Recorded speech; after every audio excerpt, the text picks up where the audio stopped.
choose fun, choose happy.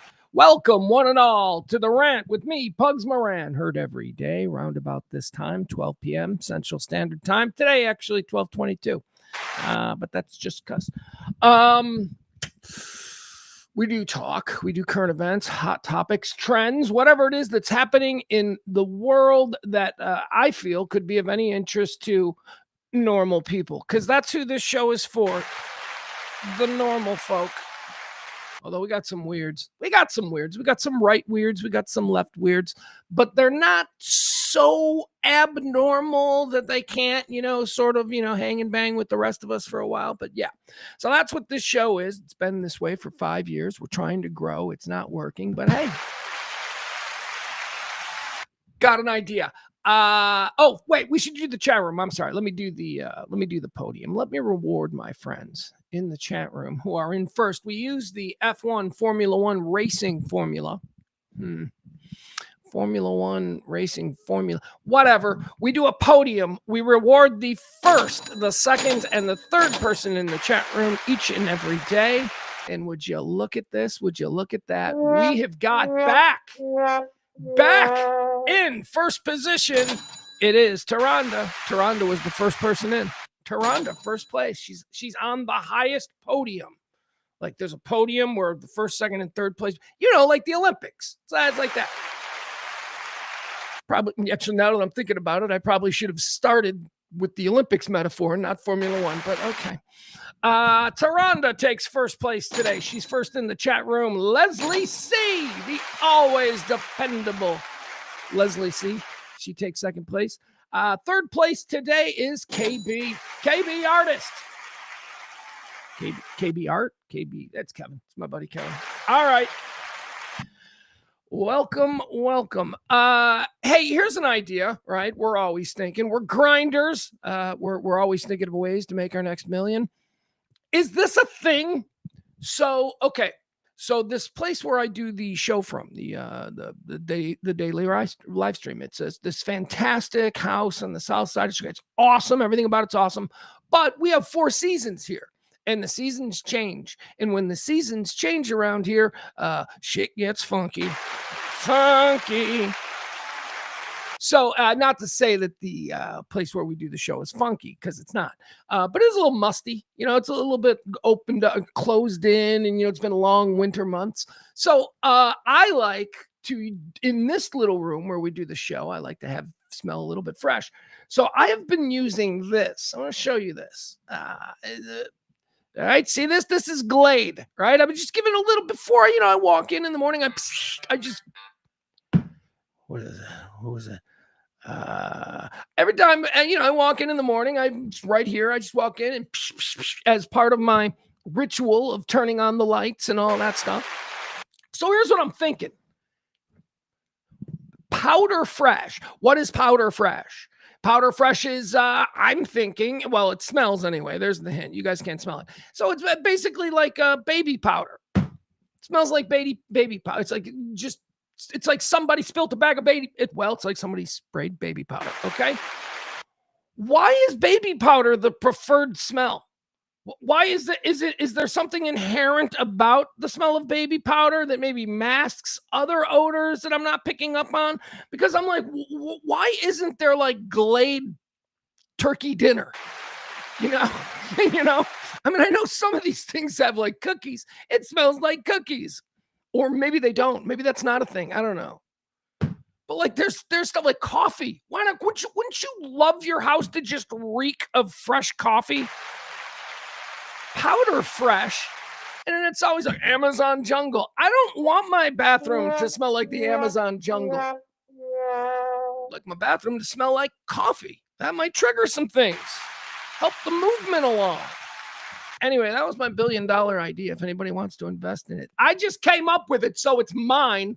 It's basically a coffee flavored Glade. There we go. Those are the big ideas we do here on this show, live from the Kelly Moore Memorial Studios on the RadioMisfits.com podcast network. Let's say, who else is in the chat room? Let's see.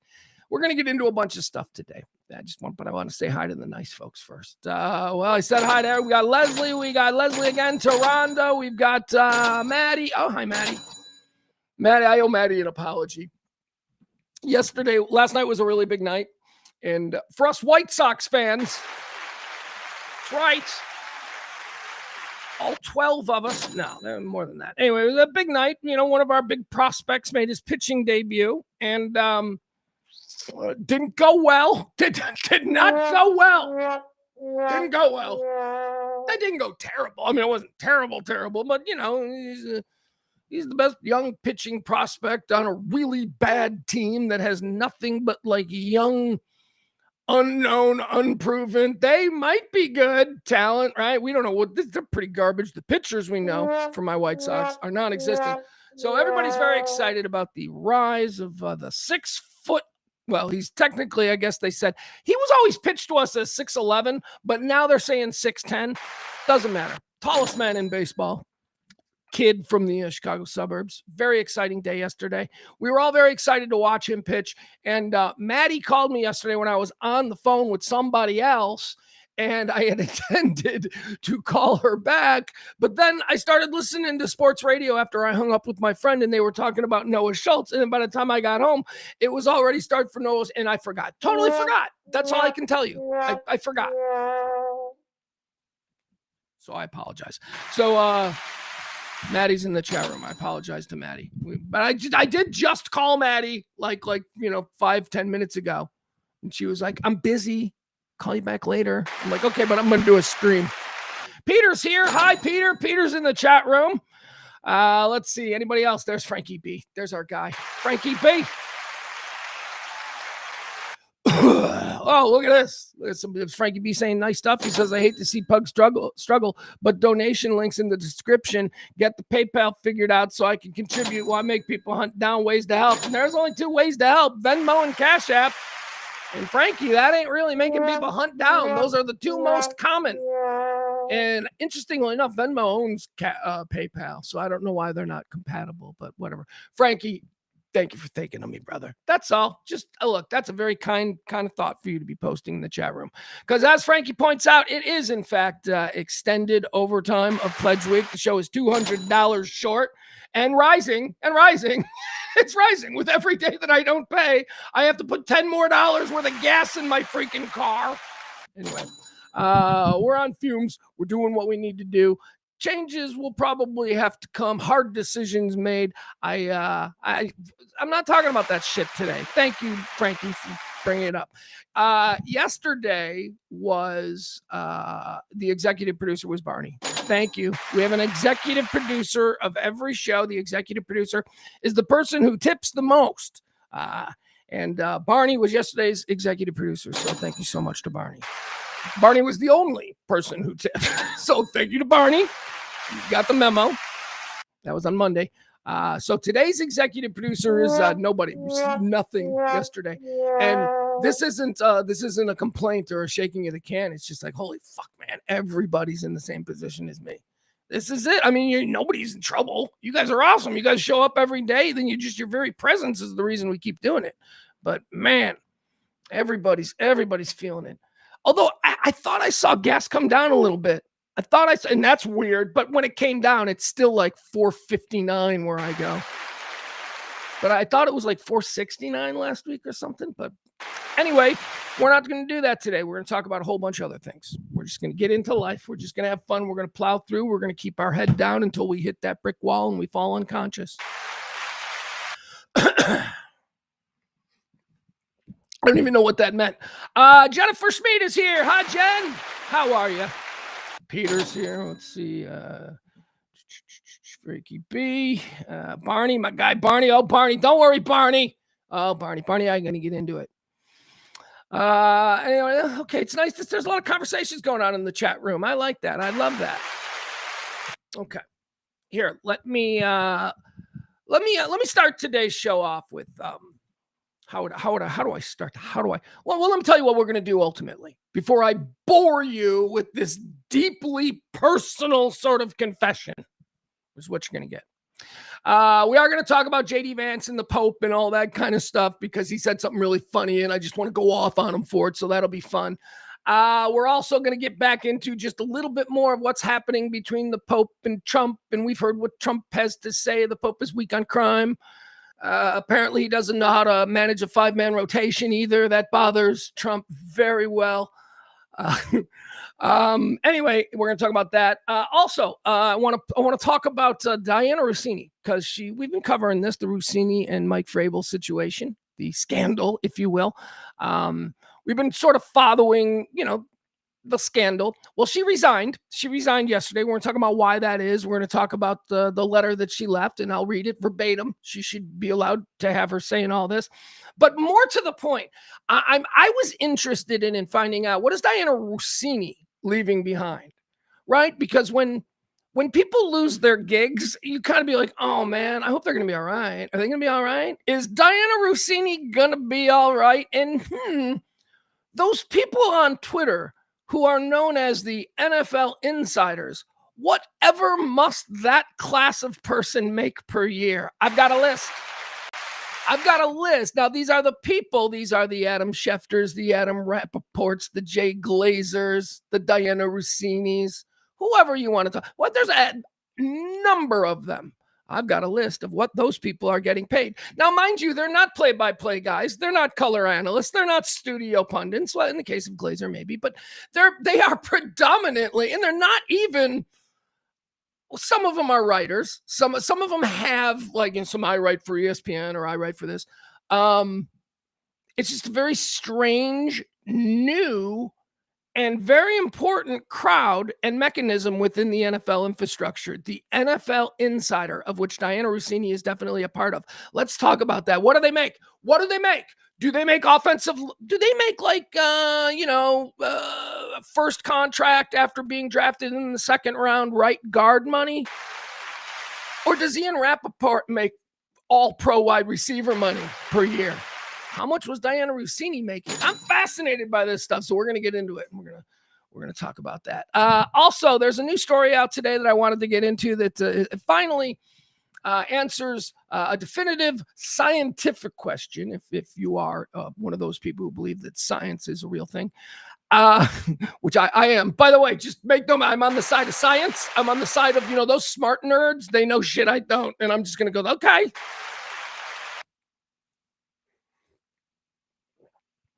Forgot what I was saying. Anyway, we're gonna talk about this new scientific study that came out that finally answers the question: is vaping better for your lungs than smoking? All right. Because remember, originally when vaping started to be a thing, it was really irritating because only hipsters were doing it, and we used to be like, "Oh, I just want to choke that son of a bitch to death with that damn thing." And then you think, well, but at least they're taking better care of themselves. At least that. And then you started to hear this other stuff. You'd be at a bar or you'd be like at a party and then someone's wife would go, well, actually, I read something that says that vaping is 1,000 times worse than and then you got to have that conversation with that person. The first thing I always say is, and they have no answer for it. The first thing I always say is, where'd you hear that? Where does the, I sometimes if they're being aggressive, I'll say, cite your source. But, mostly it's just, where'd you hear that? And it's like, I don't know, Facebook. I don't know who was. And then they try to remember the person that forwarded it. I'm like, no, I don't want the person that forwarded it. I want to know who wrote this piece that is pontificating on a subject you claim to now be an expert at. That's all. Anyway. So, is vaping better or worse than smoking? The scientists chimed in, and we'll talk about that story. There's also a really cool story here going on in Chicago that I want to tell you about because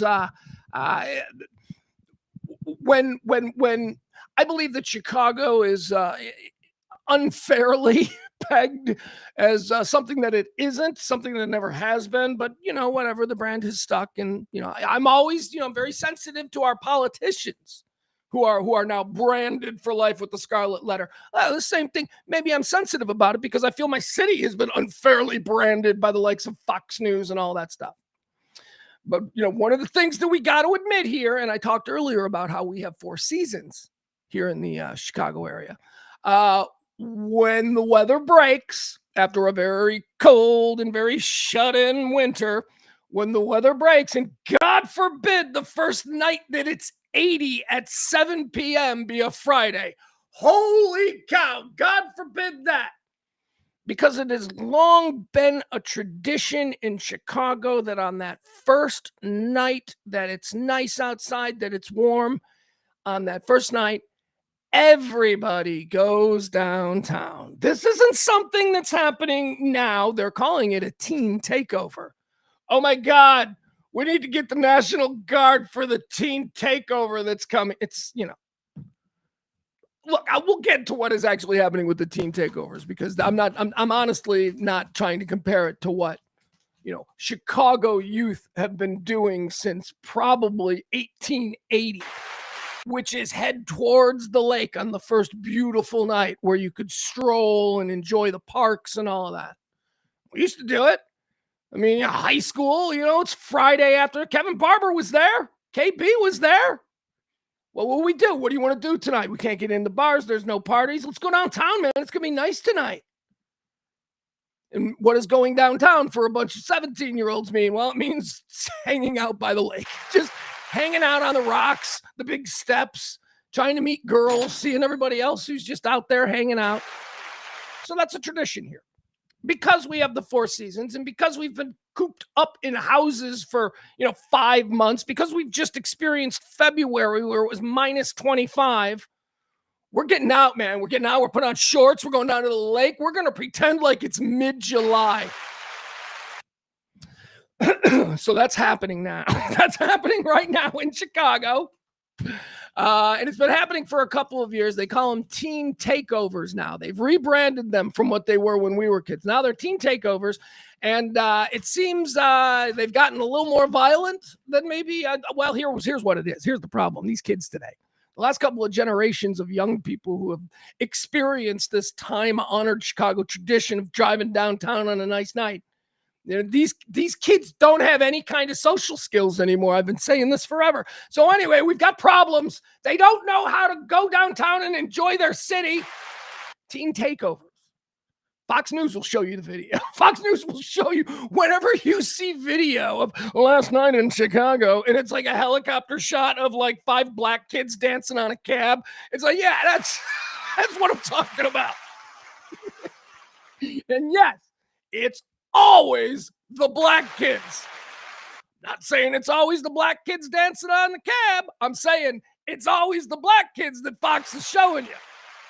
And by the way, there's a big distinction in those two. Anyway, so that's happening. So there was supposed to be a mass. Oh, and now all the teams from all over can connect on, social media and all that. Hashtag Lakefront Takeover. All that kind of stuff is real.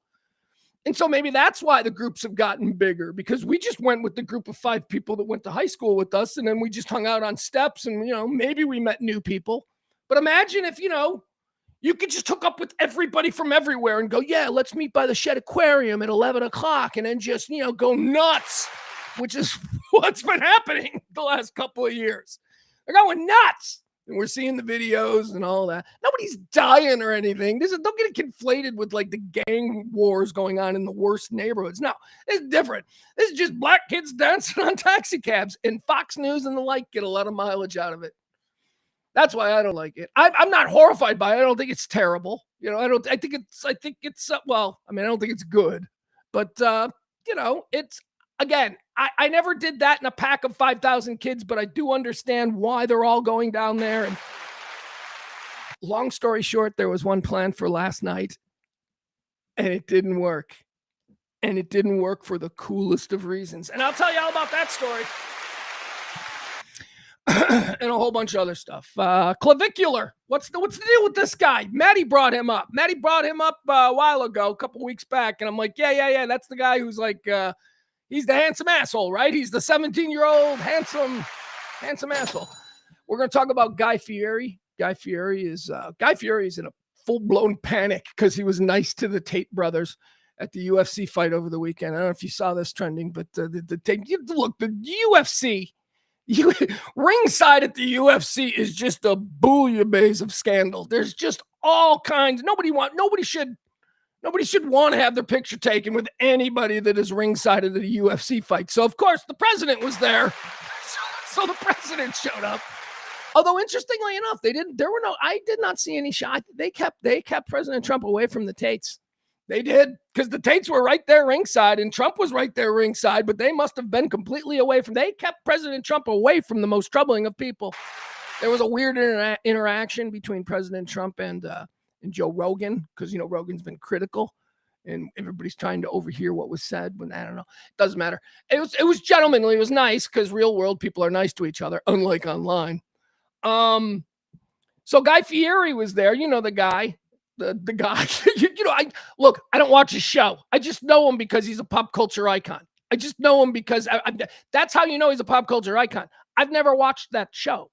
Oh, wait a second. He's the host of that Diners, Drives, and blah, blahs, right? Yeah, okay. So I am familiar with that show because they have covered a number of my favorite places. So I have selectively seen his act on YouTube when looking at, whether it was Louis in Dallas. He did a great one on Louis in Dallas, which is the best pizza in all of Dallas, and nobody knows about it, but that's okay. It's your loss, and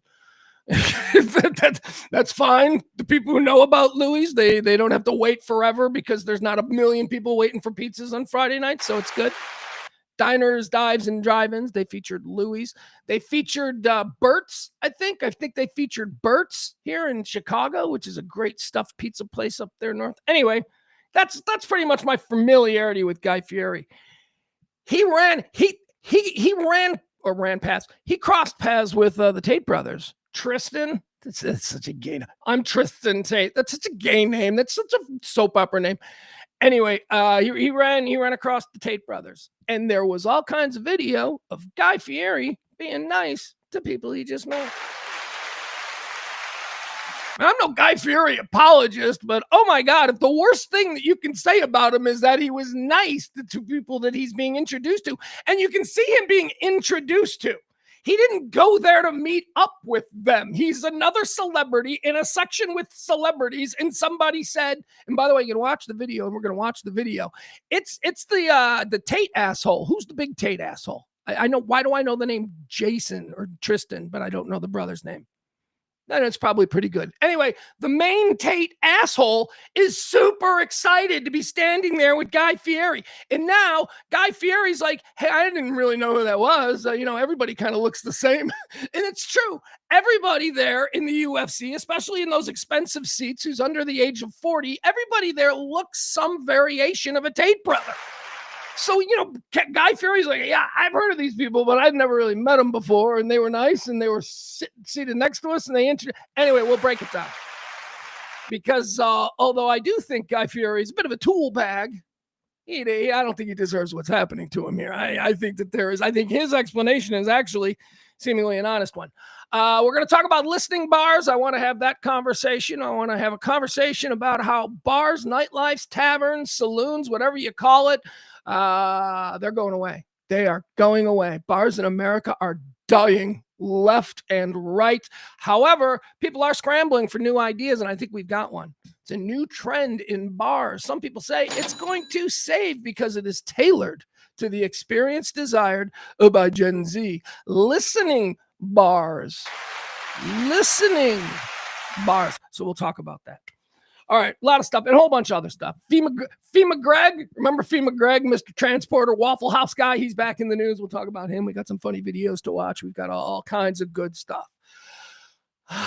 It's already 46 minutes after. All right, well, let's get started then. I wanted to begin with, as I teased there at the beginning, maybe something that's a little too personal, maybe something that's not all that interesting, but, I got to tell you, I am having a weird moment with Catholicism right now. I don't really know how to say it. I mean, you all know me. I've never shied away from my cultural Catholic roots and, that influence on me and my morality, most importantly. Also, the blame I assign it for my lack of success. I'm too good at Catholic. That's why I'm not successful. I'm too good at Catholic is why. I'm not successful. By the way, look at this. We've been doing the show for forever. Like half hour at this point, I think, something like that. And I haven't even put up the Pledge Week scroll. That's why you're not successful. Because you love Jesus too much. You're always thinking about Jesus and not. There you go. If you want to help support the show, please drop a little something there in the Venmo or the Cash App. All right, back to my weirdness that I've been having. I'm going to tell you where it all stems from. So I was raised, brutalized, brainwashed, indoctrinated, all of that stuff. Roman Catholic, Irish, Roman Catholic, special little variation. You know, there's a bunch of, we accept a whole lot of drunken fistfights in the Irish Catholic variation. But only with people you like. That's kind of the rule. You got to like the person you're beating up. That's the way the Irish Catholic variation varies from maybe others. I think the Italians are like us too. I think the Italians are allowed to beat the holy shit out of people that they actually like and are going to feel bad about it because we can go to confession and it's all right. I lapsed out of Catholicism when I became an arrogant young man who, thought that there was maybe some righteousness in adopting the idea of seeking. Well, I believe that one's faith is something that we acquire over life's journey, that whole thing. And I still do believe that.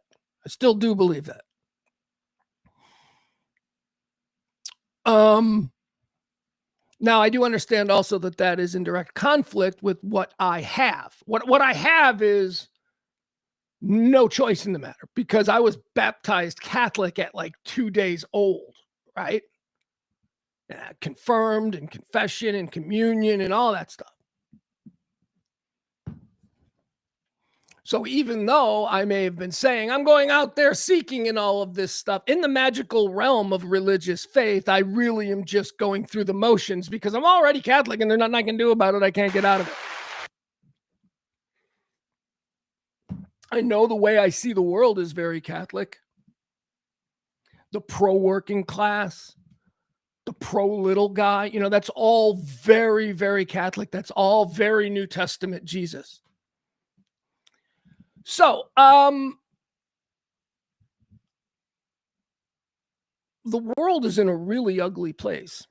The world has been, how when I do my little crash outs where I just start screaming and that is almost 85% performative, right? And also a bit selfish because I do like the endorphin or the little dopamine push, boosh. But those kind of crash outs where I just rant about the state of the world, it's not real healthy, I think, for the individual. And I've got to find a new way of kind of processing the problems that are just relentlessly falling from the sky insofar as how I see the universe. So I've got to find a new way of processing it other than every so often just coming on here and screaming and ranting and venting and being like, oh, I got that off my chest. It's weird.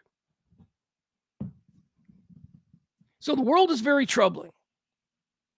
I won't go into any, I'm not going to name check anybody. I'm going to try and, do as they would have me do, which is not mention names, not be accusatorial, not do anything like that. But anybody, I believe anybody, a rational human being could take a deep breath and go, sure. Everybody throughout time has always said, the world's going to hell in a bucket. Like there has never been a time where somebody didn't say that. But I do believe that within the modern context of that, we can look at what's going on in 2026 and say, well, at the very least, we have never seen times like this before. We've never seen such erratic times. And it's not because, right, don't take this personal, any individual group. It's simply because we are adjusting to a drastic change that occurred about 20 or 25 years ago, which was the jump from analog to digital. The whole world is different now. We are able to control people, program people, manipulate people. We are able to do things in completely different ways. And, if you look at how we as humans are within that world. We're teenagers. We're still behaving like teenagers with this new technology. We haven't matured enough. We haven't moved past. I guess the question for humanity, and the question that I worry about with what I appear to be the slide of humanity into some selfish, reckless abyss that doesn't seem to have anything to do with Jesus, which, the Jesus, the superhero Jesus that I was raised on. That's very concerning. And there is, I fear, as a patriot. Look, there's two things to be. What you are faithful to what? What is it that you believe is the global plan? The universal plan, excuse me, the universal explanation. What is that? What is that? Because that is all you truly are at your base. That is who you are. The way you see it. Whatever your political or your favorite football team or the kind of chick you like, that's all secondary to that, to what you have anchored your faith to, what belief, right? The way you see the world. So there's that. And then there's the political thing. And sometimes those two things don't align the way you'd like it. So when your political beliefs do not directly align with the rigidity maybe of your faith, that causes a crisis, right? A crisis.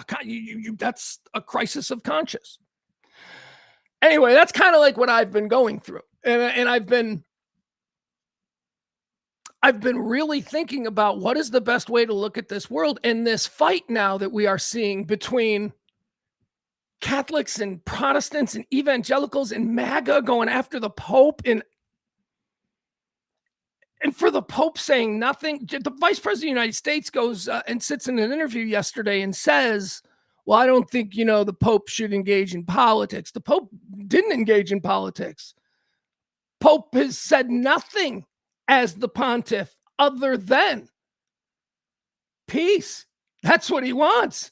He's not saying, well, what? Here's the thing. Hi, I'm the Pope. Trump should have never tore up the Iran deal. But that's how it's being presented. Like the Pope is out there. No, the Pope is a shepherd of a flock of 1.5 billion people. If you disagree with it, nobody gives a shit because you're not one of the 1.5 billion people. So move on.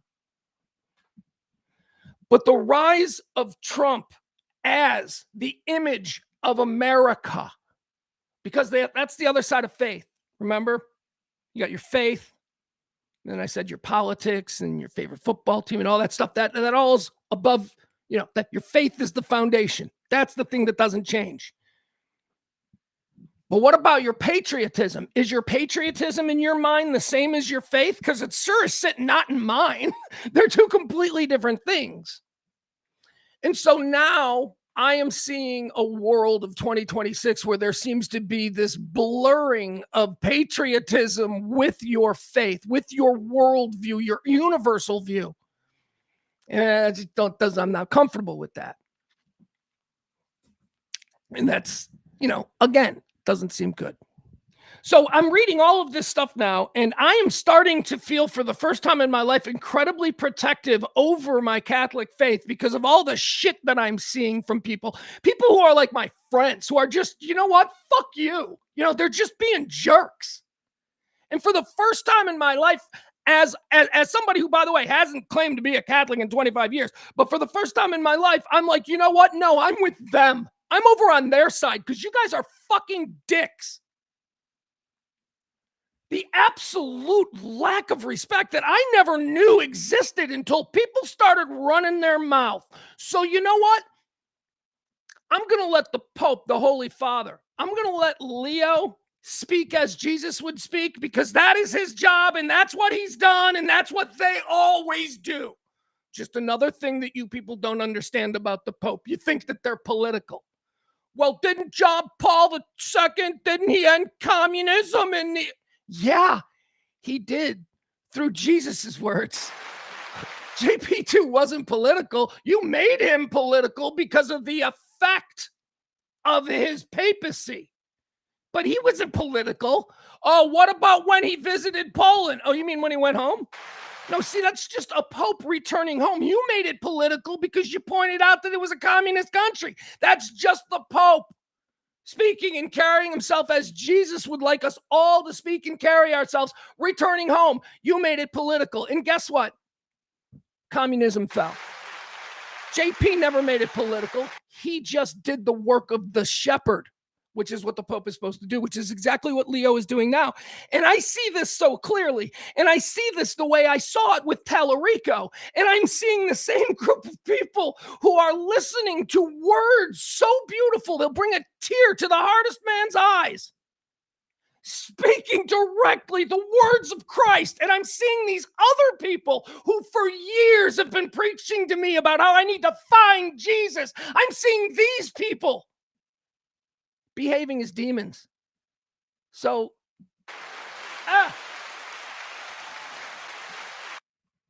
I'm done with it. I have been so motherfucking religiously respectful to the evangelicals for 20 years. Keeping my opinions to myself. And now suddenly the Catholics are in the fucking barrel and you people are... Let me teach you a few things. We're big on miracles. I don't know. See, I don't know how it works with the evangelical movement or whatever, the Protestant movement. And by the way, I do want to make a very, very big distinction here. I do see the divide between the influencer, evangelical, preaching the prosperity doctrine, friends with the president, laying hands in the Oval Office.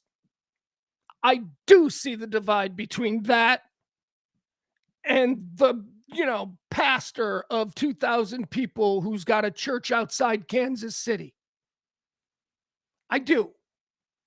This is not all people of Christian faith who are not Catholic, but it's the loudest motherfuckers out there, and you know who we're talking about, okay? So if you believe that you attend a church that might fall under this category, buckle up. Because I'm tired of the bullshit. There are good Christian churches out there. But again, just like your Congress people, man, just like I tell you about your Congress people. If your congressperson is on Fox News and all over Twitter and they've got sussy tweets and, 50 million followers on Instagram, if that's your congressperson sucks. They're not doing the job of servicing you in the district. What they're doing is they're trying to raise their profile so that they can move on to the next level and fuck you. That's what I tell you about your Congress people. Same goes for your preacher. Same goes for your preacher, man. If your preacher's wearing a new Rolex and he's going to be on Fox Now on Tuesday, yeah, fuck you and your preacher, okay? You're not real. You're a stupid person who got hoodwinked by a con man who used Jesus as leverage. That's what's happening there. So I want to start out with a conversation that my friend Barney and I got into. Barney and I got into this. All right. And I just want to use it as an example to show you the disconnect between Catholics and I guess what everything else is. Okay. So here, I'll pull this up for you. And everybody just know Barney and I go back a long time. And yes, of course, I know Barney's not his real name. But I don't want to give people's names out. I allow people to be their own, creator. All right, let me see. Hold up. Very popular. Hold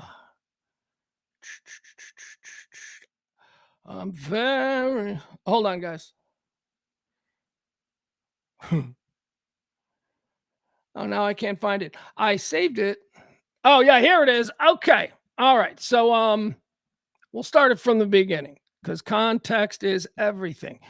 So we played this yesterday for you, right? I played this at the end of the show. It was the whole cradle Catholics versus the converter Catholic, which is so weird. The converted Catholic guy that didn't convert because of marriage, but just, hit 35, read the Da Vinci Code, and now thinks it's spooky cool. Those are the people that I worry about, but, they're coming. Apparently they're allowed now. Most Catholics, especially cradle Catholics, we feel very provincial over the faith, and we don't like that these people are coming in with these crazy, weird outsider. They may as well be Scientologists, really. And so I played this yesterday, and here, this is oh, hold up. Yeah. So I played this yesterday. We'll play it one more time. This is the conversation about cradle Catholics, people who are Catholic from birth, and the J.D. Vance type of Catholic. We don't talk enough about the conversion to Catholicism as an adult. I don't want to disparage the Catholic faith. I know Mad Dog, Mackenzie, you guys are Catholics. Yep. Kudos to you. I hope you're I'm happy a cradle Catholic, though. in your religion. But like cradle Catholic. Yeah, but Here too. choosing to become a Catholic, like, Crazy. being, how old was he? Like 35 years old? I don't understand that mentality at all. That also seems performative. It is. It's also like being a cradle Catholic versus a Catholic convert are two very different mindsets you have to be in. Have you ever seen the classic tweet about this? It's so good. I got to read this to you. This is a Gray B wrote this. Every lifelong Catholic, every cradle Catholic I've ever met is like, I think we're supposed to give the food to poor people. And every adult convert is like, the Archon of Constantinople's epistle on the Pentecostal rites of the Eucharist states that women shouldn't have driver's licenses. It's very, like, right. It's like a very different vibe. Right. The other thing about the conversion, we should just say, like, again, say what you want about Trump. He's not my cup of tea, but I understand why people like him. But the idea that simultaneously you're converting to Catholicism because you're having this religious awakening and you want to follow the teachings of the Catholic Church. Simultaneously to that, you're also having a political conversion where you're like, I'm going to become a sycophantic apologist of like the least Catholic person like ever imaginable to run the country. Like it's hard to take seriously. It is a little bit hypocritical, I think, to most people when you put it that way. Okay, so that was Barney responded to that. Now I lost it again. Hold on, I got to pull it back up. But Barney had responded to that, and I'm going to tell you, I think what I wrote, maybe he was probably more likely responding to what I wrote above that. Oh, hold on. I know I just had it.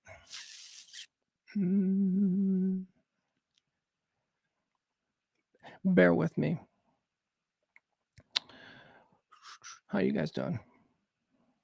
All right, here we go. We found it again. There we go. It was last night. It was, pretty far down.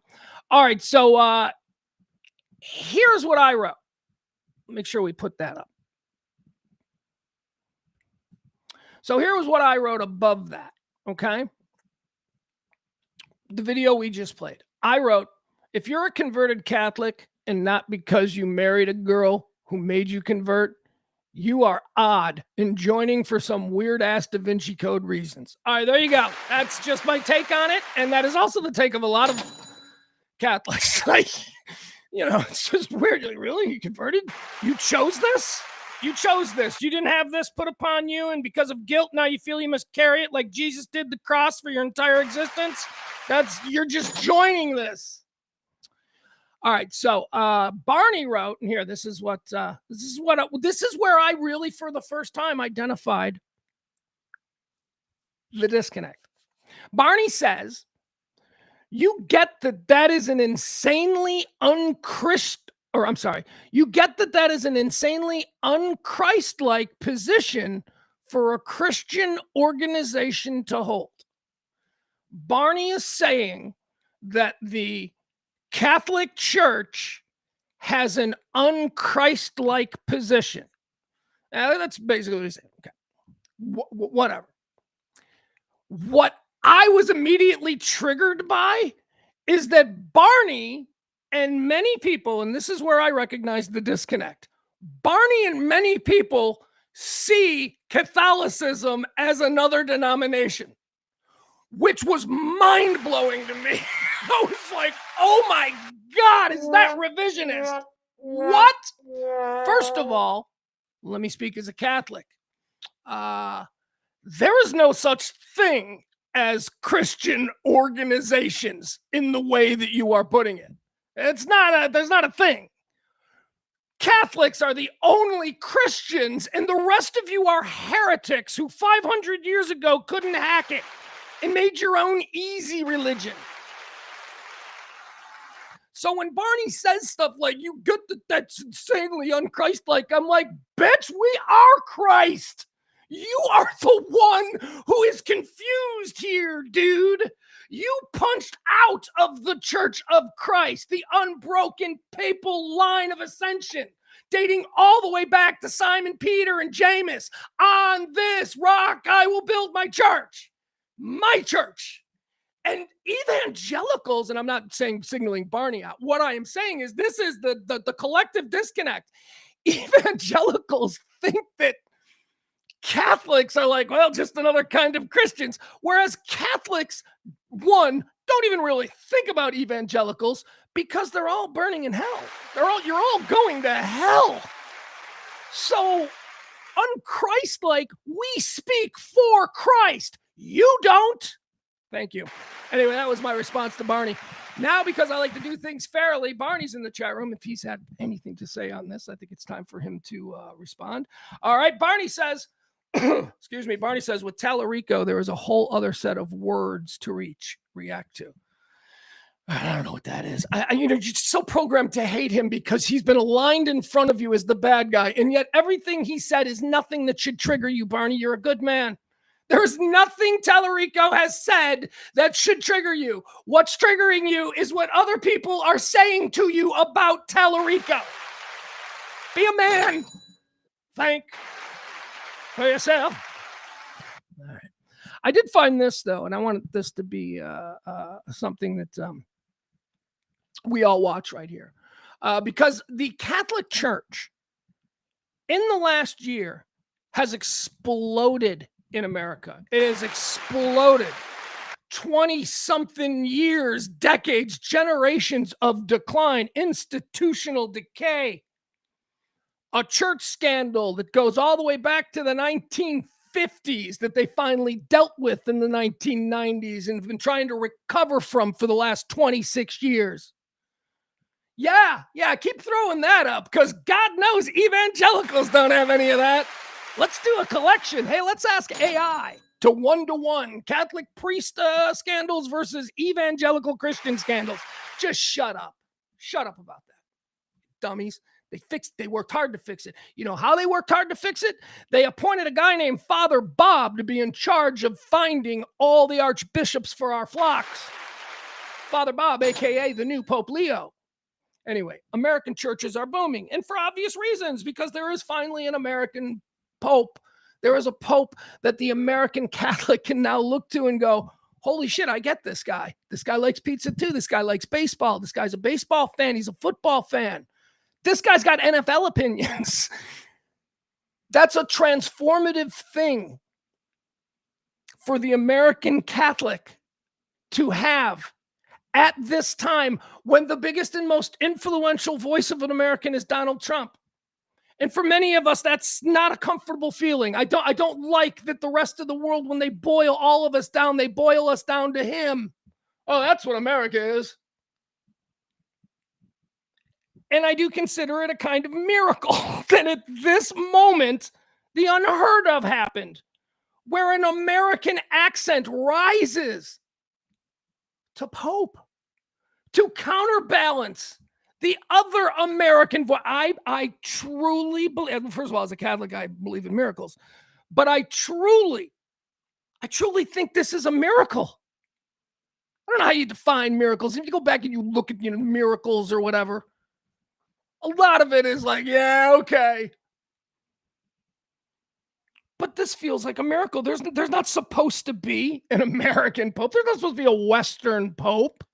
There's not supposed to be a Western voice in charge of 1.5 billion people globally. That's never happened before. And there is now at the time of Trump. And look, probably a whole bunch of old ladies, gray hair and black veils who are dropping to their knees and doing the rosary because seriously, And you don't have to agree with me, but you know what you have to be is respectful. Okay, so don't give me this, oh, fuck you, you're crazy. I'm like, no, look, based on my faith and the way I was raised, okay, I always scoffed at the idea of miracles, but now I'm starting to see miracles in maybe a different way than I expected then. Maybe miracles are now transformative people who are placed at the right place at the right time to ensure that something horrible doesn't happen. Maybe that has something to do with this greater plan that I've been spending my life searching for. I truly believe that this is a miracle situation. And also, I would point out that all of you scoffing, you evangelicals, blah, blah, blah, you're also the people who would, crucify Christ if he came back today. You would never recognize Jesus if he came back today. Your hatred for Pope Leo is absolutely astonishing. The man has said nothing but beautiful things that you go to church every Sunday, drop to your knees and pretend that you're all about. But it turns out you're not, because he won't fecklessly follow your orange pumpkin leader, your king boy. That's it. That's the only problem you have with Pope Leo, is that he will not do what Trump says, which is endorse this. And no one should ever expect a pope to do that. Anyway, I want to play this. I thought this was pretty cool. This is, people are, talking now about how quickly the Catholic Church is growing and how week to week, especially since the start of the Iran and then, the Pope's preachings and all of this stuff, week to week, masses have been growing. Churches are adding extra masses. Back in the day, Catholic Church, it began at like 7:45 was the super early one. And it might go all the way to 2:00. There might be a 2:00 mass to get all the people who were out partying the night before. Of course, those people would typically go to mass on Saturday night. That's the party people mass. If you were getting your mass in on Saturday night at like 5:45, it's because you were going out partying and you were going to sleep in on Sunday and you wanted to check the box. Anyway, mass is huge. Young people are coming. The Catholic Church is reporting that it is young people, which, hey, I bet you that's something they like. Stop it. Stop it. We're not going there anymore. We've changed it. Anyway, listen to this guy. I saw this. This was going around on Twitter. He's explaining why this may be happening. Why are we seeing this exponential growth in Catholicism? And I thought this was very interesting. Here's the thing about it, though. Remember, guys, this is how I always frame Catholicism. Weird and spooky make cool, right? Weird and spooky. That's goth. That's the Cure. It's the Smiths. Weird and that's the Catholic Church. Weird and spooky make cool. And that's what's happening here. But I will freely admit that I would have much rather had a different person do this message, do this pro-Catholic message. This guy's a little bit too, what was his name? Patrick Bateman. He's a little too American Psycho for me. It's making me very nervous.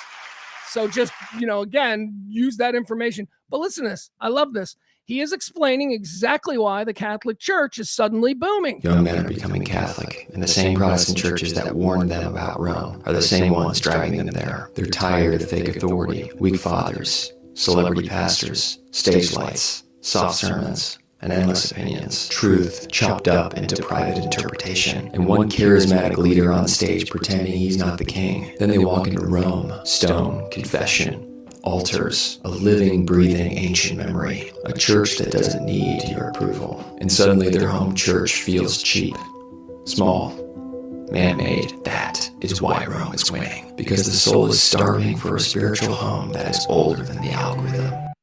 Oh my God! Young men are becoming. The soul is starving for a spiritual home that is older than the algorithm. The argument there that you walk into a Catholic church, and look, I've had it in reverse because like I said, we got paid to do an appearance once at some church that was in a movie theater. It was a movie theater that went out of business, and then they turned it into an evangelical super church. Pugs and Kelly came out one Saturday. I have had the experience where I walk into churches that are not Catholic churches, that are not 150-year-old Catholic churches, and I'm just like, carpeting? Really? Oh, central air in this place. Why, this ain't a church.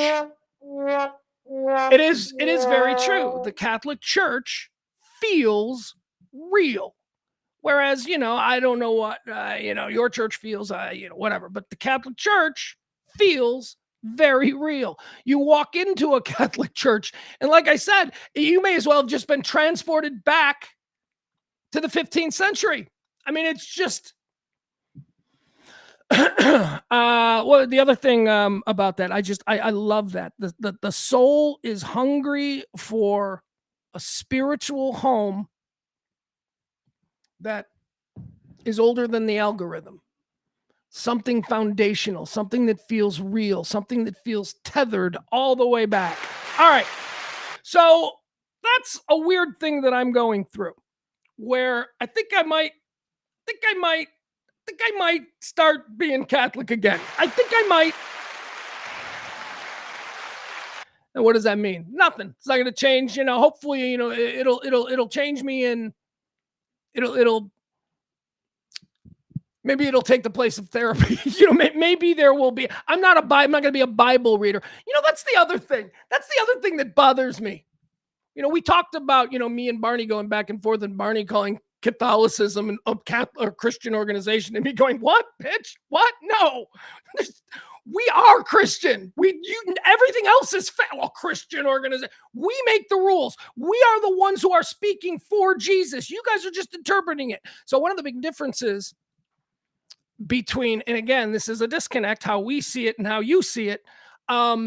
You people see the Bible as way too big a part of your whole church thing, which is, probably, to hear me say it that way, you're like, what? He doesn't think the Bible should be... No, not in the Catholic Church. We don't need the fucking Bible. We fucking wrote the Bible.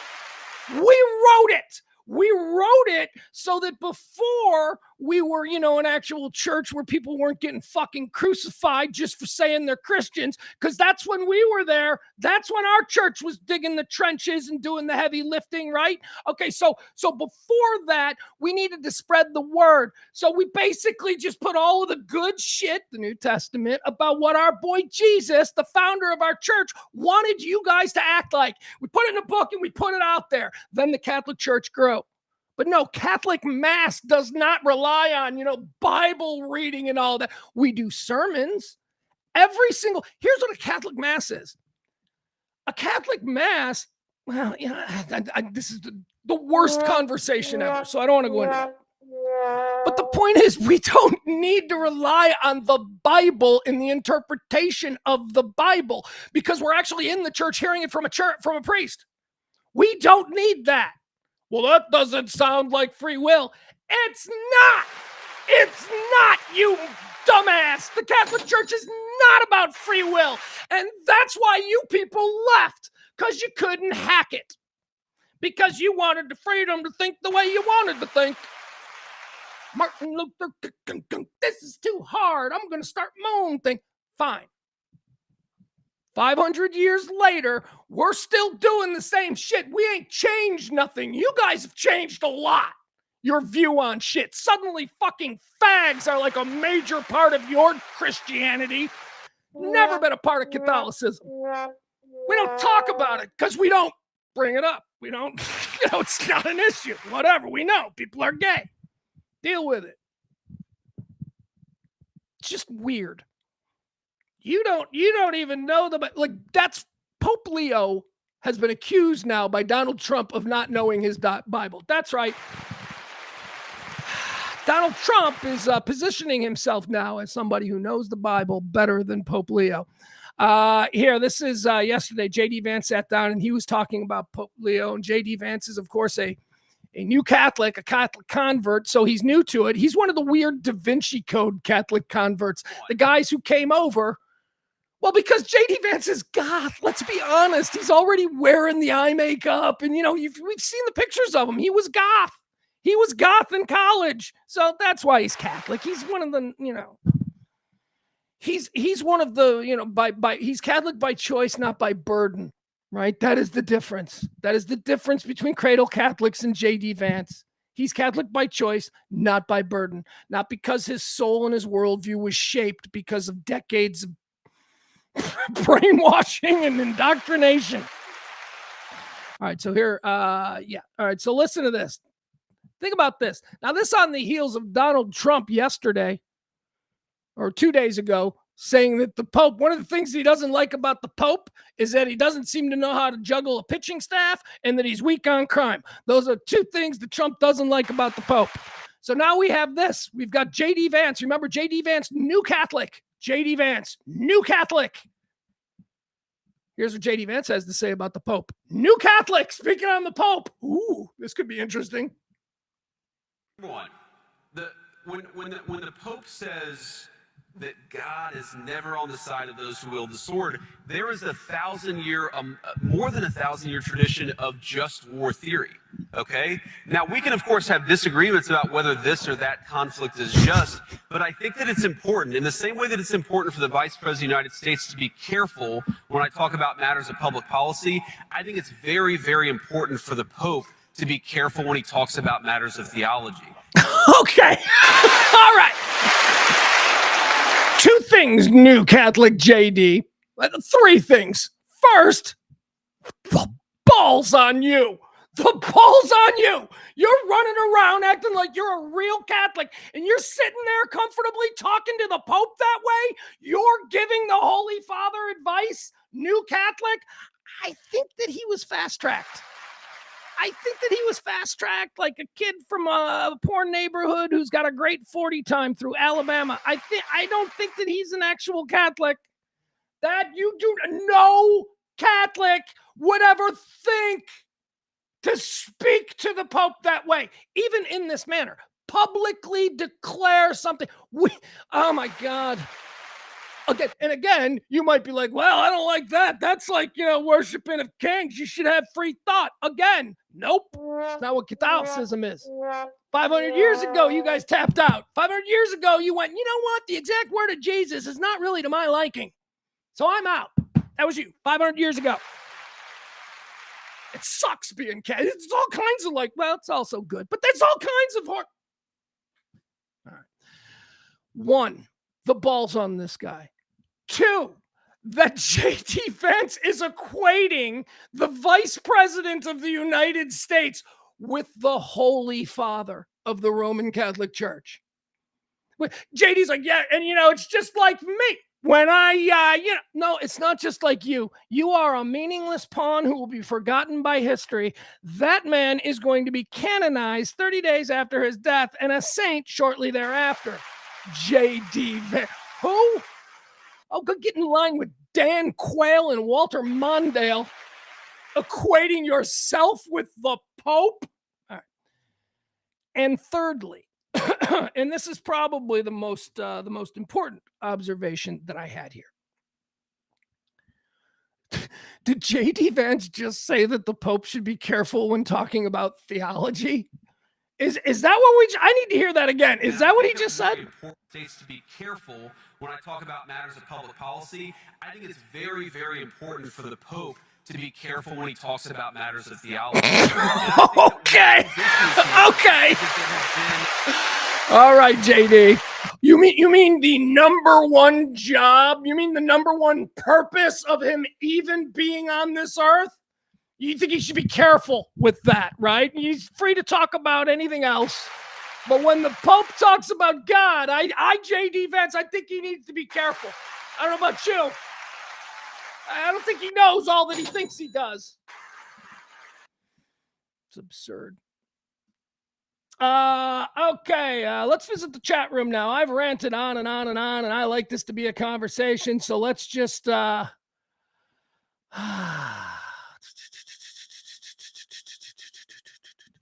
Oh, okay. So Al's got an interesting thing as we run through the chat room here. Al says, that's why aliens do not think we're ready for the direct contact. I think the aliens have made contact, and I think the results of the aliens making contact have been quite successful. As a matter of fact, Al, I think I just spent the last hour talking about the results of when the aliens made contact. Yeah. I think that we're talking about the same thing here, okay? And whether or not, you want to look, another planet that's 1 billion light years away is fucking heaven. Okay. That is not. Anyway, thank you, Al. Thanks for that. Let's see. Adam is in the chat room. He's always a thoughtful individual. He says, my faith is reflected in my politics. Politics are temporary and your faith should never waver. Sorry, Adam. If you look at your politics as foundational to who you are as your faith, that's an imbalance, or it's an improper allotment of import, I think, because your politics again, man, they're temporary, and you might change your politics, and you're allowed to change your politics. In fact, I think we're encouraged as thinkers to re-examine our long-held beliefs every 10 years or so. I mean, I've changed drastically on any number of things. But yeah, I would disagree with you on that. Respectfully, Adam, I would disagree with you on that. That the faith, it needs to be a completely different and separate thing than politics. Faith is permanent and should never waver. Your politics can change with the wind. That's what I would say. Adam also says, I don't vote Democrat exclusively because I'm a Democrat. I do it because, by and large, they are for the people. Okay. I do not disagree with that without making any of this stuff political, but I think yes, but based on, the two current incarnations, I do think one has the better plan for the working class and the regular people. And I think the other side likes to scream about how that single mom shouldn't have childcare. The kind of stuff that would make life a lot easier for the middle class and the working class. Yeah. Okay. So in that regard, framing it that way, Adam, I don't think you're wrong. But again, that could change. Who knows? Look, I have no idea what this is going to look like post-MAGA in this country, because it's something new is going to have to rise up. And hopefully, we've always been an aspirational nation. Hopefully, whatever rises up will be. What if the thing that rises up next, is the new GOP, Adam? And what if it appeals to you? What if they change? I mean, I don't know. You just got to keep, like I said, Lincoln was a Republican and he was all for freeing the slaves. So shit changes. But your faith should never. Your faith is, like I say, it's a burden that is lopped on you as a child. And hopefully, if it takes, you will carry that moral foundation with you no matter how far you stray from daily mass. Al Gamboa, I'm sorry, I should probably go with the first one. Sorry, Al. Here it is. Al Gamboa in the chat room. He says, at this point, I don't think any political party is for the people. They're all in it for themselves. That's why I find it better to be an independent. I believe that the Democrats have lost their way. Here's what I would say about that. I think the Democrats are cleaning house. I think they've done a lot of. I think there's a lot of interesting people, as I just burp, that are rising up from the Democratic Party. Now, why am I looking at them? Well, because right now they're the only people challenging MAGA. And my big problem is that MAGA is a cancer on this country. And the Republicans sure as shit aren't rising up. The Republicans seem to be milking this and riding this to the very end. Lindsey Graham, I don't know what tapes Donald Trump has on Lindsey Graham, but Lindsey Graham went from speaking the God's honest truth when Trump first hit the scene, where Lindsey was like, this guy is really a bad guy, to being his most ardent supporter. That's the Republican Party. So right now we have to look to the Democrats. You have to. And you have to look for interesting Democrats. They're not all, regardless of what you've learned listening to Mark Davis or watching Fox News, they are not all Alexandria Ocasio-Cortez, okay? There are a lot of very good, reasonable Democrats out there. Men, young women. Actually, the women are pretty cool. There's a lot of really cool Democratic women in governor seats across this country that certainly demand a look. Wow, but they're Democrats. That shit can change, man. You gotta be open to people who are speaking your language. And quite frankly, if the language that is resonating with you is, who can we blame for all of this? Those people? Wait, can we blame those? If that's, what's appealing to you, then you're broken and you're not going to be a part of the solution. So let's all just move on. All right. Let's see. Barney. This is where we get to Barney, where he says, with Tallarico, there was a whole other set of words to react to. Barney also says, but also, you won't let people in your cult. So, okay. So this is Barney now. Barney and I were going back and forth. Barney had an issue with the Catholic Church, cradle Catholics. I don't know what the official position of the Catholic Church is. I don't think it's allowed. And let me tell you, the Catholic Church is very strict. When they say no to something, it's a no. So if it's allowed, they must be okay with it. But again, court of public opinion. The court of public opinion among cradle Catholics is that the idea that anybody would become an adult, a free-thinking adult, and then of their own free will choose to become a Catholic, among cradle Catholics in the court of public Catholic opinion, that's fucking weird. That's weird. That's the juice of what Barney was responding to, that Catholics think it's weird when people want to join us. That made Barney say, isn't that completely opposed to what a Christian organization should be? So my argument with Barney wasn't about the meat of it, which I just answered there. My argument with Barney was, you think we're a Christian organization? We're the Catholic fucking Church, dude. We are the Catholic. You are, the heretical offshoot that's going to burn in hell. But we speak for Jesus, okay? We speak for Jesus, not any of you people. You're interpreting a book that we wrote that now you're trying to tell us we're looking at wrong or we're not looking at enough. We don't need to read the book because we wrote it. I wrote the book. Don't need to read the book. You guys need to read the book. You guys need to go to church and you need to memorize your Bible verses. No. We're fucking next level, bro. We've got the Bible verses and we've got all that. You know what we've moved on to? You know what the next level is? Saints. That's right. Man, we've got a whole Dungeons and Dragons, Harry Potter kind of shit that you can get into that, especially if you're a kid, fuck yeah. Or if you're a fully grown nerd,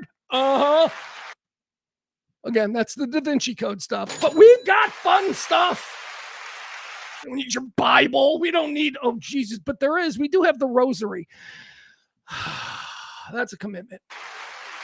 That would probably be the closest thing to what you guys do with your Bible study, where you gather around to read again the book that we wrote 2,000 years ago. Can't say that enough. The book that we wrote, that evangelicals are like, you need to read the Bible. We wrote it. You didn't wrote it. You people weren't even a thing until after 1500. So shut up. All right, let's see here. Adam's in the chat room. Adam has this to say about all this. To be fair, Martin Luther did want to reform the church, not leave it. He was excommunicated and therefore had to leave it. That's right. Get the fuck out. That is absolutely right.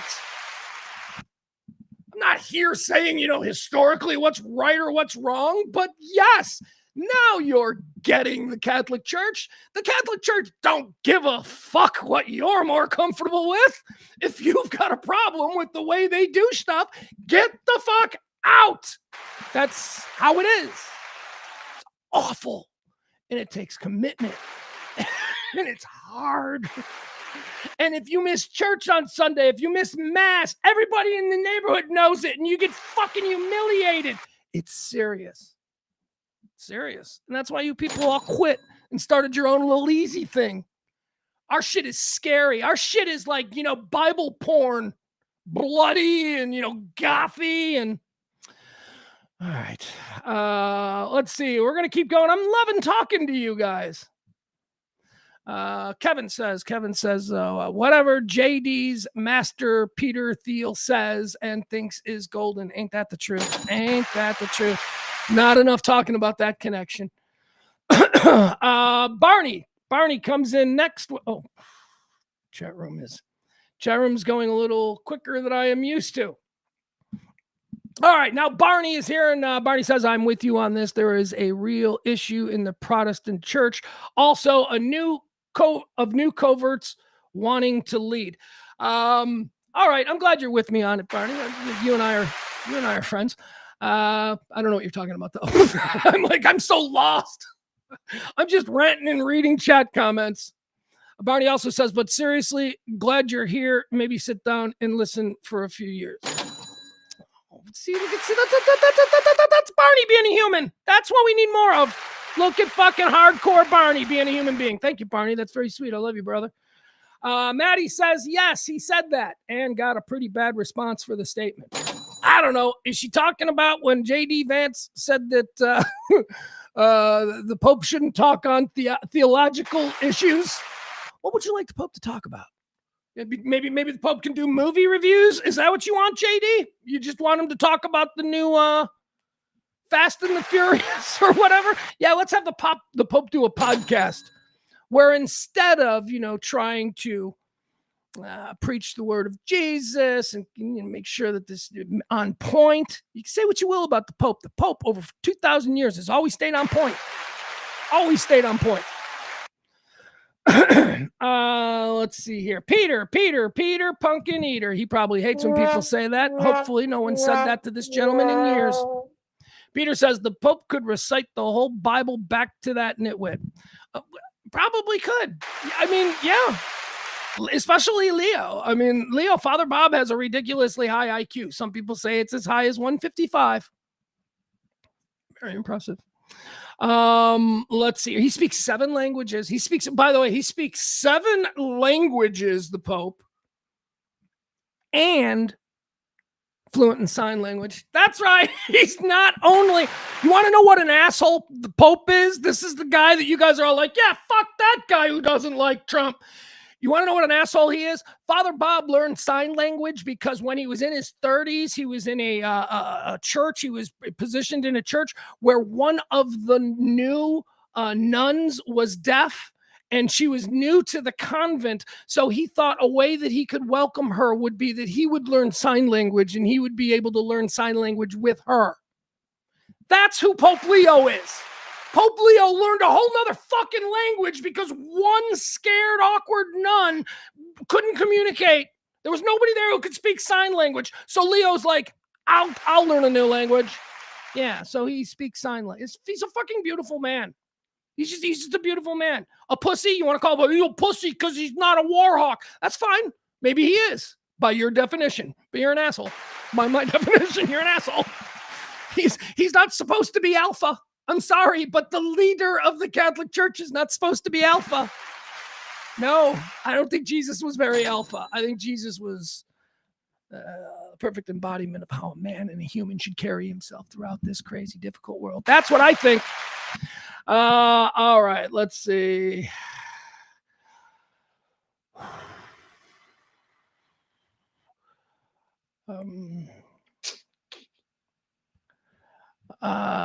Maddie, let's see what Maddie has to say. Maddie says it's very hard to keep religion and politics separate, but spirituality, character, morality, and ethics do weigh heavy. I think many people get religion and standards conflated. Yeah, I mean, this is a very good question for me, and it's a very interesting thing for me to have to consider right now because my spirituality, which is what I've always said I possess. When people are like, what religion are you? What church do you go to? That's very big in Texas. You meet people, well, you got to come to my church. That whole thing, that's very big. So I always used to say, well, I have my own personal brand of spirituality. It's how you get out of those comments. I'm more spiritual than I am, someone who subscribes to any one organized religion. Spiritual. But truth be told, my spirituality is entirely Catholic based. It's like that's where my spirituality comes from. So just because I am not walking around, it's not like I've found anything new that works as well as this has worked for me or not worked or whatever. Don't even know if it does work. I just know that there's no question about this is how I live my life because of the way I was educated and the way that I was. That is the thing about Catholic school that is different than public school that people maybe don't recognize. Catholic school makes an effort to teach you how to behave as a person, whereas public schools can't. Like public schools can't even tell you to pull your pants up, right? But Catholic schools make that as important. How to carry yourself in life, how to say ma'am and please and all of those things. And yeah, I know parents do that, but even more so than that, Catholic schools teach you about what is expected of you as a member of this Catholic parish in the outside world. You are carrying them. That's very driven into how well. And you go to, as kids go to public schools, and maybe there was a time in this country where there was an effort to kind of turn these kids into well-rounded human beings, but that's long gone. These kids are just, we've got math minimums and verbal score numbers we need to hit. They don't give a shit. They don't teach civics. They don't teach people how to be patriots anymore. It's just all about checking boxes so that they can get that federal money at the end of the year.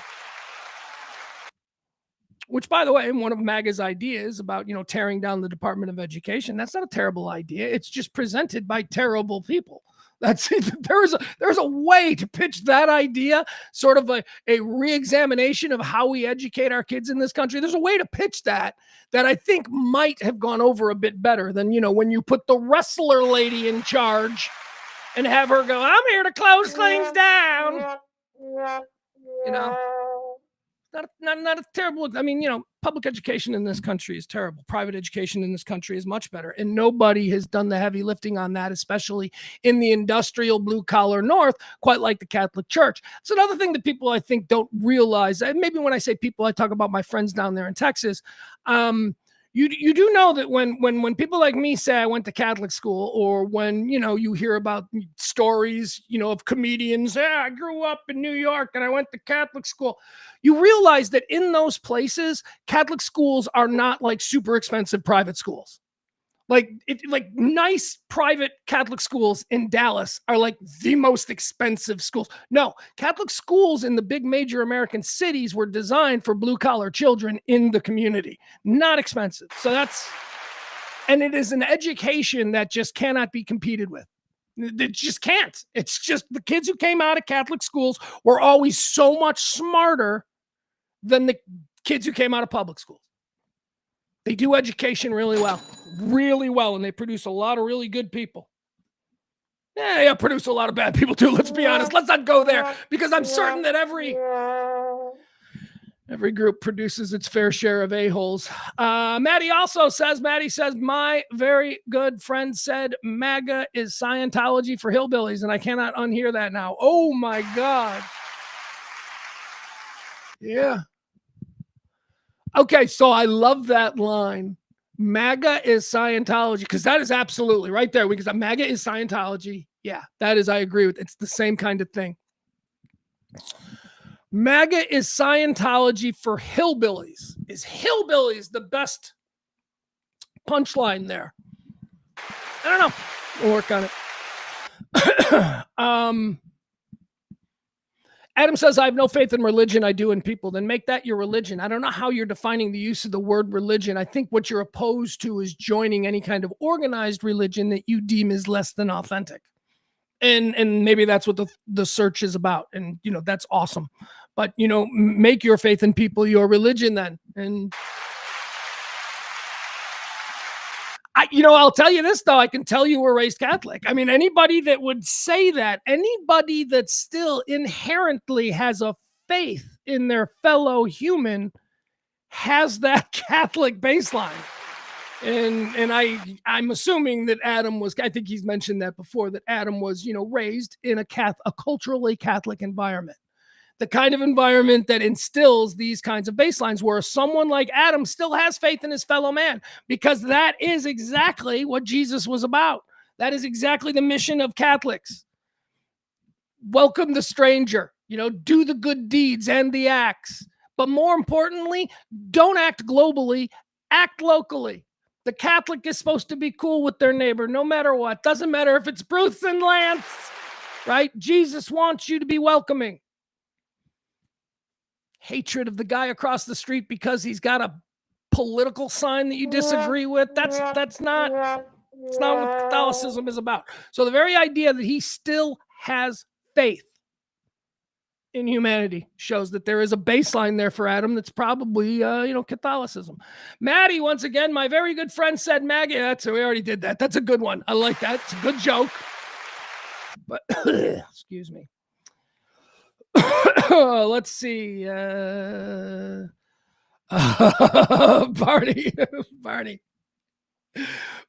All right. I like this. And I'm sure Barney's joking, but it doesn't matter. Barney and I use Barney as an instrument to allow me to find some place that maybe you will find humor in. I don't know.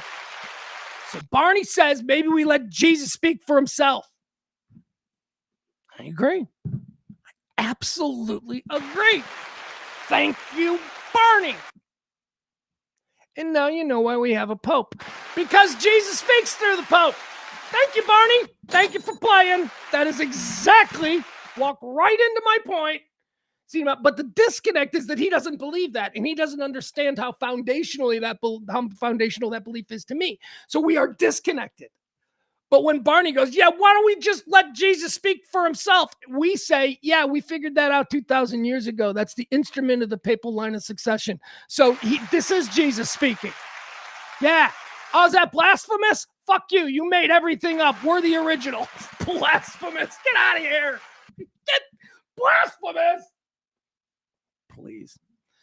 All right. Is this too much? Is this too much, or are we just kind of having fun? We're just, I mean, the show is basically over. Like, the show is, I'm going to have to, probably the last week of the show. The money is not working out the way we needed. And I may have to become a Catholic influencer. I'm not kidding. I laid in bed last night and I thought, is this it? Is this like the calling? Is this, what this is? Because that's a good demo. That is a really good demo. And it's a hot demo right now. Just doing a Catholic first show, which isn't, which wouldn't be, again, because Catholics don't do Bible verses. It wouldn't be all of that. It would just be like regular hot topics. I'd just be like, I'm a Catholic. Here's how Catholics look at this issue. Which is honestly what you guys have been getting the whole time. I really was. I was thinking about that last night. I have a friend. I have a very dear friend who, more than just a friend, a mentor, really, who is doing something very big there, very big in the world of, Catholicism. he's I've never talked about this. I wanted to have him on. I don't. I owe him a phone call. He's in France. So I worked for a guy here in Chicago named Kevin Matthews, and Kevin Matthews was he's an icon. He's a legend. All right. I don't know who you want to compare him to in Dallas if you're trying to think of, who these people are, but he's one of them. He's been off the air now for a number of years, retired, monster success, retired. And then he had a health challenge. He had a real health challenge. Multiple sclerosis fell upon him. And, kind of changed his world. And he found himself back to his Catholic beginnings, as any kind of diagnosis like that might make you do. It might make you kind of move from this wild world of wacky, over the top, edgy radio and all, it might make you move from that. Hey, you've got this disease. You might now start looking at that as being very silly. And you might maybe fall back into whatever the foundation is of your faith. And that's what Catholicism was for him. And he had this moment with the Virgin Mary where he discovered a broken statue of the Virgin Mary behind like some dumpster. He had gotten some very bad medical news, and he was driving home to tell his wife about the bad medical news that he had gotten. And he stopped to buy flowers. And as he pulled into the parking lot, he saw the dumpster. And by the dumpster was a statue. It's a beautiful thing, a statue of Mary. And I have to tell you, this happened with him 15 years ago, and I've been rolling my eyes. For 15 years like, oh, Kev, I love you, but okay, I'm glad you had this moment. I'm glad this moment was. So he's pulling in to buy flowers for his wife, who he's got to now tell this bad medical news. And he sees this busted up statue of the Virgin Mary. Anyway, I don't need to tell you anymore. They made a movie about him. There's this documentary that is out about his story. It's called Broken Mary. It is incredible. Anyway, so I have this like direct connection to somebody who is actually doing something really cool with their faith, and they're having some success with it. So maybe that's an avenue. Maybe, Maybe I just become way more Catholic and start using, that for my talk. Here, you know what? I'm wondering is there a trailer for that? I've never shared that. This is like a personal thing. He's someone who means very much to me. He's my mentor. He's one of the most talented people who has ever been on the radio. So I haven't really been like talking about his movie and all that, but maybe I should. See can I find a trailer?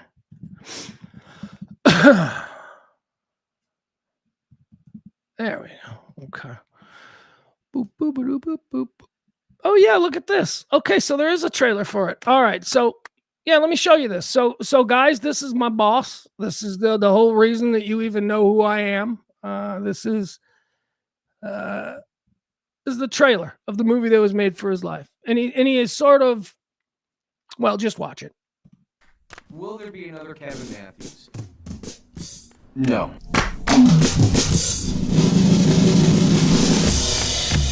There's just no one like him. It was like religion. Turn on the radio in the morning. This is Kevin Matthews. Hi, this is Mike Ditka. Hey, this is Brian May. Hi, I'm Chris Farley. You're listening to the Kevin Matthews Show. I thought he was insane. A lot of people thought he was insane. There were no cell phones. People were listening to the radio. Chicago at that time was the perfect storm. Michael Jordan is a Chicago Bull. The '85 Bears just won the Super Bowl. You have this new lady, Oprah. She's in town. Nobody could touch us. We had 10 million people listening to us a week. That was my past. If you would have told me I'd be carrying around a broken statue of the Virgin Mary, talking about God, I'd say, are you high? I was doing my morning show, I was on the air, I thought I was having a stroke, and they said it's a rare form of MS. Eventually it cost me my job. I'm driving, thinking, what am I going to do? I see this statue lying on the ground, and I know it's a statue of the Virgin Mary. She's broken like me. And he sees the Virgin Mary broken, cast aside. He's been cast aside. He's touching so many lives of people who have been hurting or broken. And I think those people are going to affect people as well. He doesn't hang out with strippers anymore. He hangs out with nuns and priests. He said, keep the statue broken. It touches people, it reaches people. I kept her broken because I said, we're all broken and we're loved by God.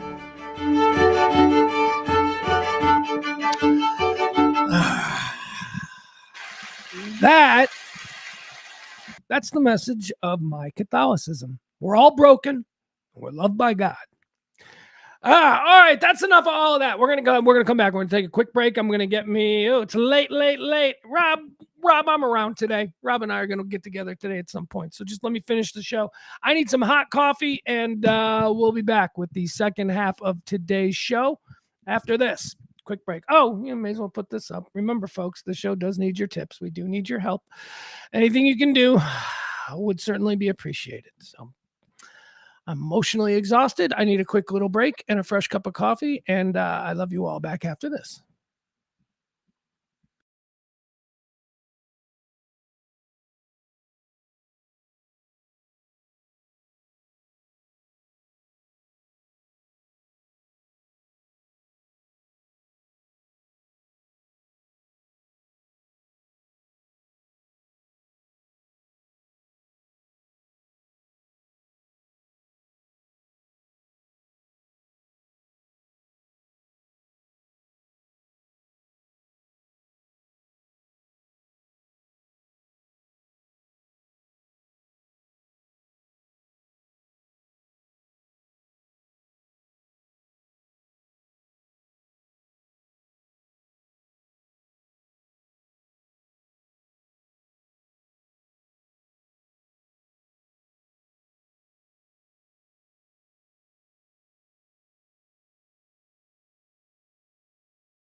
right. Hey. Oh, God. I took off my sweater. It was so hot. All right. Welcome back to part two. Part two of today's show. Part one was just all about this, just weird sort of confluence of things that are occurring in me personally, in the world at large, and, trying to channel that and funnel that through, our daily lives and experience here on the Rant. And apparently I did a pretty good job of it, because none other than my good friend Maddie, she's like, "Are you okay?" I'm like, yeah. Thank you for, registering that. Oh, this is heavy. This is real stuff. Yeah, no, that was, I'm okay. I'm okay. I'm better than okay. As a matter of fact, I am optimistic for the future instead of being pessimistic and, pearl clutchy about, this world that we've found ourselves in these last couple of years. Oh my goodness. And all, just to wrap up the whole thing that we talked about there, about me feeling now compelled to circle the wagons as my own Catholic faith is being attacked. Dude, the whole saints thing is very, very cool. The saints are very cool, man. You guys don't know. You guys are like, "Oh, you pray to saints. We parade directly to Jesus." Yeah, that's why none of your shit gets answered ever. Jesus is too busy. Everybody is praying to Jesus. You don't see the flaw in that. You don't see. We have a whole bunch of saints, and every saint handles a different category of problem. So if you got, I don't know, if you lost your keys, we got a saint for that. You pray to that saint, and hopefully your keys will turn up. That's how it works in Catholicism. See, say what you will. It's fun. It's fun. And you get to know all the saints like you get to know your favorite baseball players. This thing is stuck here. All right. Let's see. What else we're going to talk about? We got a bunch of stuff we want to get into today. Hey, Iran put out a new banger. They did. We've been playing these Iran propaganda things. I like the Lego ones. Didn't we play? I think we played one. We played a Lego one that was really good. But here's what's fun about them. They're always in English. Now, this is the Iranian government, the propaganda wing that is producing these social media videos. Very high production values. The animation isn't cheap, and the music sounds good. That's probably AI. They've probably got really good advanced Russian AI that makes really good AI songs. And yeah, AI makes good songs. Maybe not great songs. Like, I don't know if they'll ever produce, Georgia on My Mind or Let It Be. But, AI, toe tappers. AI can definitely give you some toe tappers. So here's a new video. Let's watch this one. This is brand new. This is in the Lego fashion, the Lego AI movie fashion. Iran's been putting these out. They're always topical. They're always in English. So it's important to listen to the words of these hip-hop songs. And here's the thing, they're always bangers. Like these songs are always really catchy. Here we go. Here's the latest Iranian propaganda.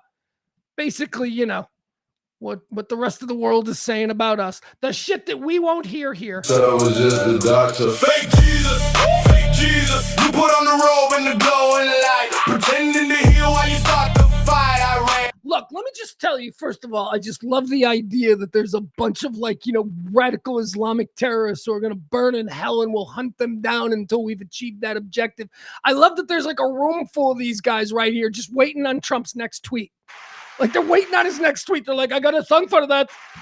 We got to, hey, how about this beat?" Like, there's a bunch of guys like in the Iranian, because this is in direct response to a tweet that Trump put out 2 days ago.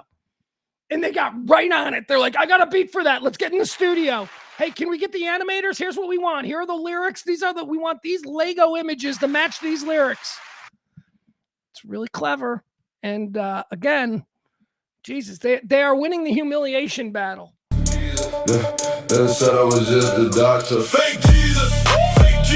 You put on the robe and the glowing light, pretending to heal while you start the fight. I ran on this Jesus, the pure and the true. You mock the faith, what a shame from you. You attack the Pope, calling weak and confused, and drop that AI pick like you're the one who's been chosen. White robe, shining hands, healing the man, while your bombs fall on our children in Iran. The Pope stands tall, says he's not afraid of you. You keep playing savior like the whole world is fooled. You think you're holy? Nah, you're just a clown, pretending to be Christ while you tear the world down. Fake Jesus, you put on the robe and the glowing light, pretending to heal while you start the fight. I ran on the Jesus, the pure and the true. You mock the faith, what a shame from you. In Iran we respect Jesus, the Messiah, the light, a prophet of mercy, a message so bright. That is something that I wonder if evangelicals even know. It's something we Catholics know. It's one of the reasons why we Catholics have always been tethered to our brothers in the Muslim faith. Oh, they're with terrorists. No, they're not. It's just that Islam and Catholicism have always been incredibly respectful towards one another, especially one another's faiths. While you, the evangelicals, mock your American Catholic brothers and sisters for their adherence and love and worship of Mary, the Mother of God, you so-called Christians who follow Jesus like to berate us for cherishing his mother. Yeah, that's your argument. You know who's with us on the importance of Mary? Islam. Islam is the only other religion in the world outside of Catholicism that holds Mary as the most perfect female ever. That's the Islam view of the Mother Mary. Jesus, the view of Jesus in Islam isn't, you guys are wrong. No, the view of Jesus in Islam is that Jesus is one of the supreme prophets. The contention here in the history of Islam is that, we can all get along. And the Catholics appreciate that because they also show respect for our weirdness. See, this goes back 2,000 years. People can get along. Well, maybe not that long for Islam, but you know what I'm saying? People can get along. There is a respect here in these two very large global religious communities, a respect shown that is never shown by or never seen by the American evangelicals ever. So during this little part of the song, this is what Iran, who, by the way, they're not good Islam. Please, just as I'm pointing out that there are bad Christians in these mega churches, there are bad Islam, there are bad Jews. Ooh, there are bad everything, okay? But at the heart and at the center, none of these world religions that are globally popular are based in evil, okay? There are interpretations of the message of the faith that then become evil because evil men find ways to leverage that and manipulate people. That's the evil. It's never the foundation. The foundation is never evil. Anyway, that's kind of the line here that Islam is saying to the Catholic Church or to people who are attacking the Catholic Church and Pope Leo. Islam is saying, okay, you want all the Islamics in the world and all the Catholics in the world to unite? No, you don't. And by the way, here's the other thing about the Catholic Church and evangelicalism that is incredibly troubling to me because I've got a story about it. There are numerous moments throughout the 2,000-year history of Catholicism that are bloody, black, dark stains on the faith. You can say that the child sex scandal is maybe the most recent, but there have been others. I want to talk about one specifically. One specific moment in the Catholic faith that Catholics do not celebrate, and evangelicals do. And that's the mistake of the Crusades. The mistake of the Crusades is how real Catholics view that period. We feel that throughout the centuries that there have been attempts through Rome and through practice to sort of, make it clear that we Catholics, that was the MAGA moment for Catholicism, right? Catholicism had their MAGA moment where everything went fucking haywire, just like America is having their moment where everything goes haywire. Evangelicals relish the Crusades. This is the whole basis and justification for Pete Hegseth and the United States Department of War, which is incredibly offensive to the Catholics because it's like, here you go. You got the evangelicals or more to the point, No, actually, that's specifically, let's stay with them. The evangelicals who, just are cherry picking their way through the Catholic Christian dialogue or doctrines. And now they're cherry picking a moment that the actual Christian church, the Catholic Church, is ashamed of, the Crusades. So my story on this is that I knew a little boy. He was a very good Christian little boy. He was awesome. He's one of my favorite little dudes in the world.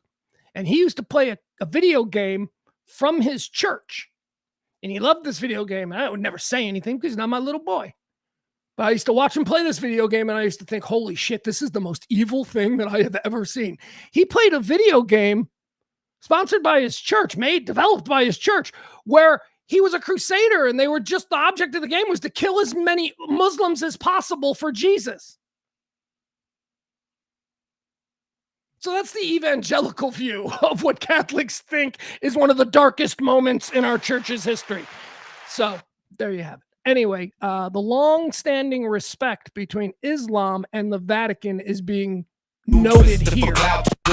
You're on the truth, you mock the faith, what a shame from you. In our realm, we respect Jesus, the Messiah, the light, the prophet of mercy, a message so bright. You twist it for clout, turn it into a meme while you push for more war and more suffering. How great is that, bro? How great is that? I got to play that one more time. Here in Iran, we worship Jesus, or whatever they say here. You use Jesus for clout. Jesus, the Messiah. Here in Iran, we respect Jesus, the Messiah, the light, the prophet. Prophet of mercy. The prophet of mercy. A message so bright. With a message so bright. You twist it for clout. You twist it for clout. Turn it into a meme. Turn it into a meme. You push for more war and more. While you push for more war. More suffering. And more suffering. This is fucking great. This is great, man. I know it's Iranian propaganda, but it's right. This is a dumb war that he got into by accident, by trip. Jesus, the Messiah. You mock the faith, what a shame from you. In our realm, we respect Jesus, the Messiah, the light, the prophet of mercy, a message so bright. You twist it for clout, turn it into a meme while you push for more war and more suffering. You act like the chosen, but the signs are all wrong. Playing antichrist games while the real ones stay strong. You delete the post quick when the backlash gets loud, but we see the truth. You're just another proud sacred defense. We honor the real one. Fake it for clout, yeah.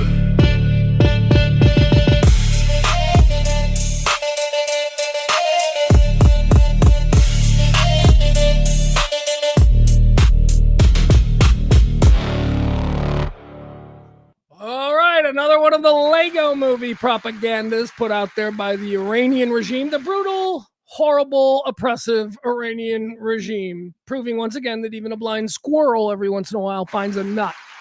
They're saying the quiet part out loud there. They're horrible, evil people who have been using a twisted version of the Islamic faith to subjugate and persecute their people for 50 years. That's who they are. And they're right here. They're right. They're right. Is that a thing? I mean, like, do evangelicals even, is that like, do you acknowledge that, because a lot of evangelicals are taught to hate Islam just as evil, just as they're taught to hate Rome as evil. If your church is teaching you to hate anything, you're in the wrong church, and you're certainly not in a church that's based on anything tied to Jesus. You're just not. You're not. I'm sorry. And this is the conversation that the whole country is seemingly having right now on Twitter. And the good guys are going to win. Because the good guys have always won. 2,000 years. How many of the European dynasties have fallen? And yet the whole world is still reacting to the words of a pope from Dalton, Illinois. Amazing. It's a miracle. All right. Yeah, Maddie with a good point. Maddie says, keep in mind, these are the same people, and we're talking about the horribly twisted evangelicals who have somehow made their entire faith political. Keep in mind, these are the same people that compared Charlie Kirk to Martin Luther King, and Chappelle summed that up perfectly. Yeah, oh God. I think back on the whole Charlie Kirk event, and ultimately, I think I did the right thing, which was, never shy away from the fact that I thought that Charlie Kirk and his message and his influence was a cancer on this country. But I kept, there was no reason for me to rant about him. I don't know. I always wonder, because I look at this show over the past 5 years, and there are certain shows that are reflective of incredibly important points in history. The Charlie Kirk thing, maybe some of the things, I said about the early Uvalde shooting when we were streaming live for that. There've been significant things that have happened in this world over the past 5 years that I've talked about. And I've often thought about the Charlie Kirk assassination, because that happened while we were live on the air. And that was, real authentic reaction. And I remember in the moment thinking, this is where grace and responsibility, even if I am only talking to 15 of you in the chat room, I don't need to be an asshole now.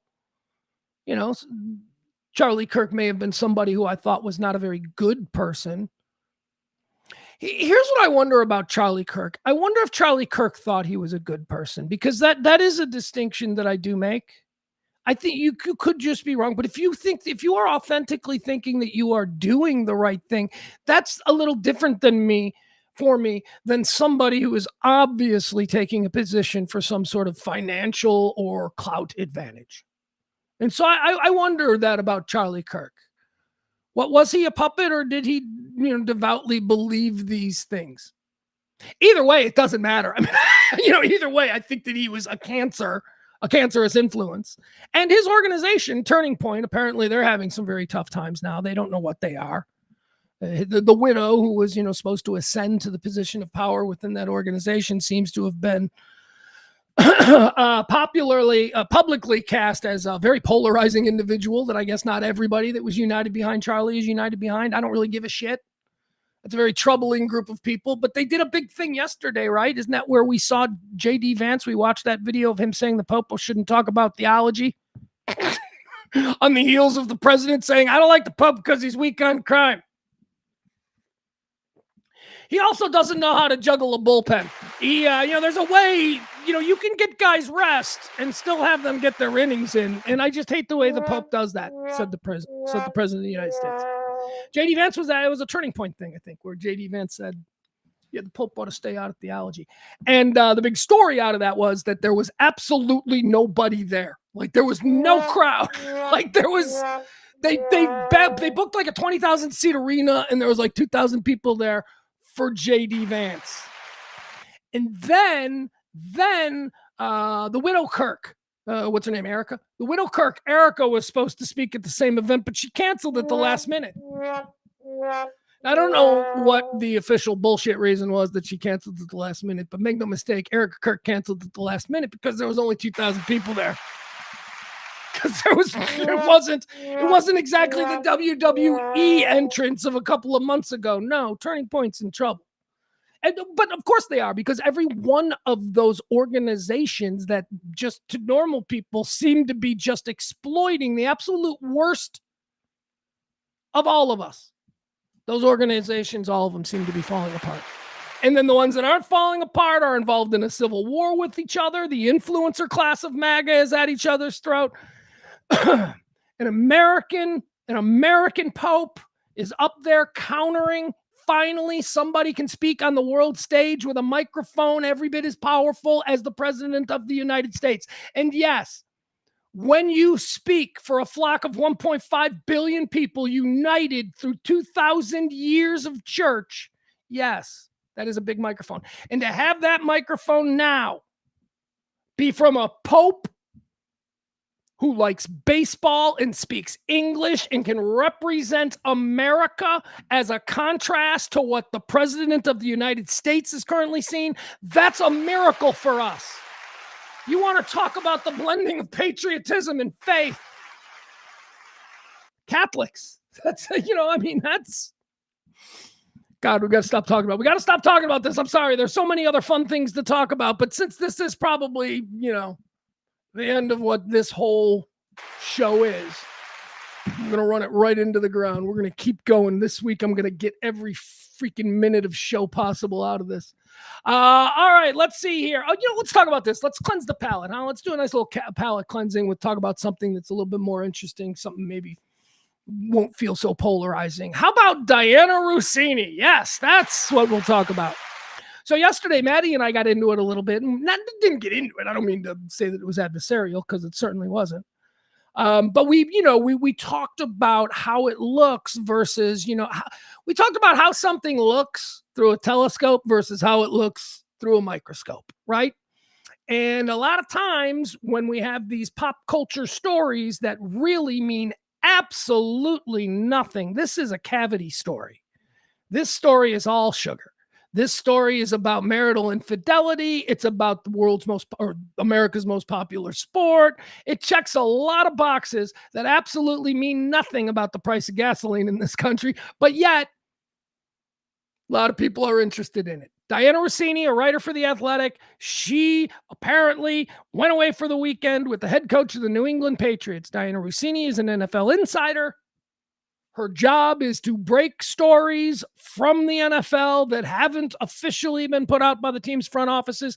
That's what an insider does. And the insider is able to do this by cultivating relationships, really good, friendly relationships, crazy relationships that blur the line of anything that had ever been thought to be journalistic integrity. Like I say, these are not people, with the hats, with the little piece of paper that says scoop. Going up to him in the parking lot as he's walking to the car going, hey, tell me, kid, what did you think about that, third at bat in the... That's not what this is. The insider is somebody who is, you need a ride to the airport? Yeah, I'll give you a ride. You want to go out for dinner? We'll go out for dinner. The insider is hanging out in the athlete's house, and it's a new class of what I suppose could be called investigative journalists, because they investigate stories and then they break them as scoops. It's a new class. And Diana Russini was one of the tops. She's a female. She's a trailblazer. Everybody likes her. I still like her. I don't have a problem with Diana. I don't know anything about her personal life, but I've never had a real problem, I think, with Diana Russini. I like Schefter. I think, when everybody thinks about the NFL insider class, Adam Schefter and Ian Rappaport, those are the two guys that I look for confirmation on big stories. But, something that comes from Diana Russini is fine. It's like, oh, she's official. She's real. So credibility is credibility and all that good stuff. But what Maddie and I got into was, why did it seem that professionally the only blowback that we were seeing happen was towards Diana Russini, the woman? Why is it that the New York Times, who is the parent company of The Athletic is a sports publication content factory. I don't know what the Athletic is branding themselves as. It's not a magazine. It's not a network. It's The Athletic. Hold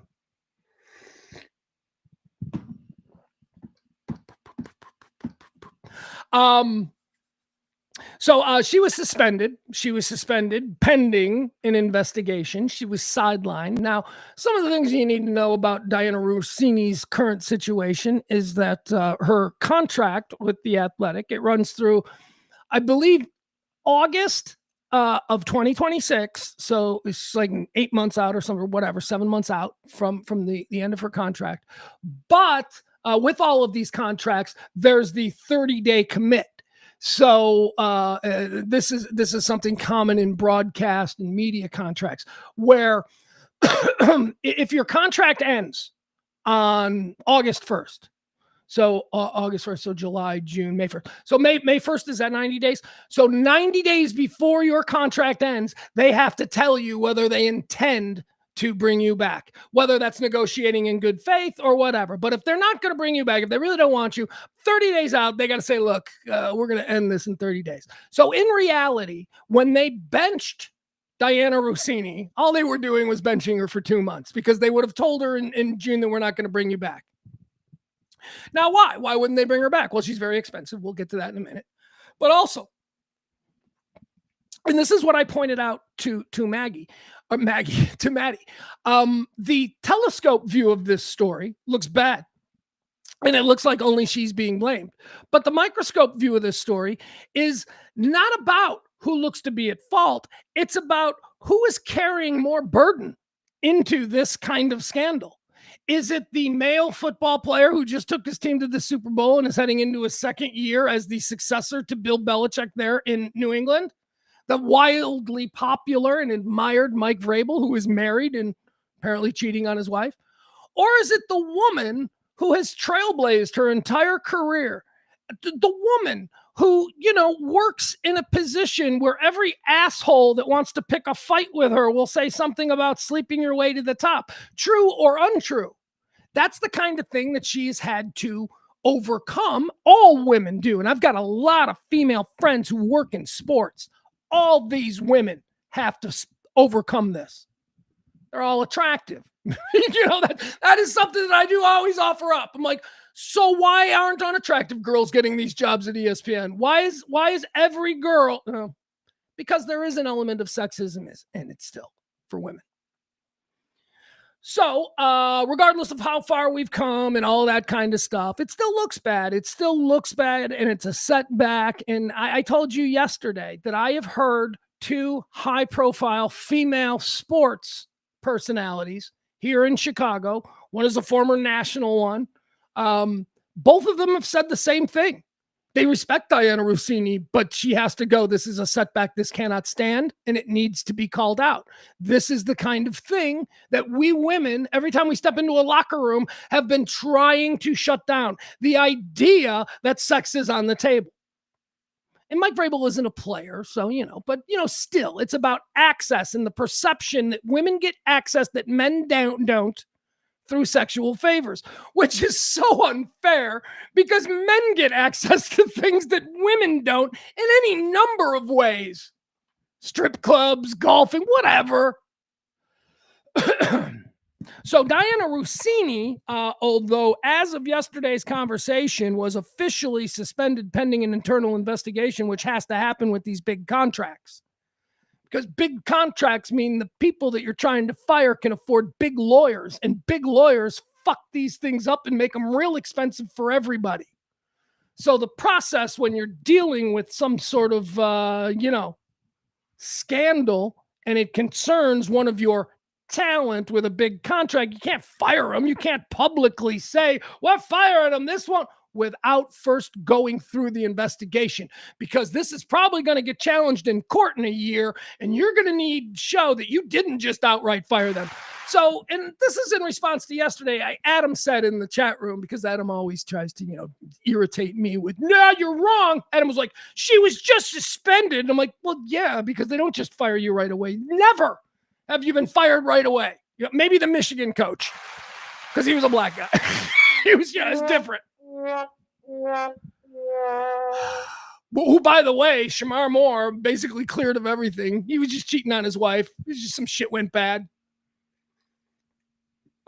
But he'll never work again. And that's another thing I said yesterday about Diana Russini when she was still just under suspension by The Athletic and the New York Times, the parent company. I said yesterday she'll never work again. I don't know why the hell I said that. It's not only she's going to work again, but she's going to be bigger than ever. She's going to be more influential than ever. She'll just go into, she's got such a high profile name, and whatever it is, if on Monday she launches a new independent podcast, The Athletic, I guess I wasn't aware of this, but apparently she does an Athletic podcast. Well, I'm sure that she would because she's under contract to The Athletic, but I don't listen to The Athletic content. But Adam pointed out to me yesterday that she's got an Athletic podcast that she's going to lose. Oh yeah? Well, she'll be on Barstool Monday. What did you think that's, and he doesn't. I'm not mocking Adam. I don't mean to mock Adam, but that's how it works. Because she's got this name and people are like, ooh, and they're still interested in right here. She's going to be fine. She's going to be fine. As a matter of fact, my advice to her would be to launch her own podcast. Pre-sell it over the weekend. Make sure that everybody knows, I'm going to tell the whole story. I'm going to talk about everything that's going on here, and it's going to be on my podcast. And, somebody call Anheuser-Busch, see if they want exclusive rights. I'll take $1 million for this podcast. That's what she'll do because she's got a name and people are interested in what she's going to say. So yesterday when I said she'll never work again, she'll never work in the realm of the corporate gatekeeper again.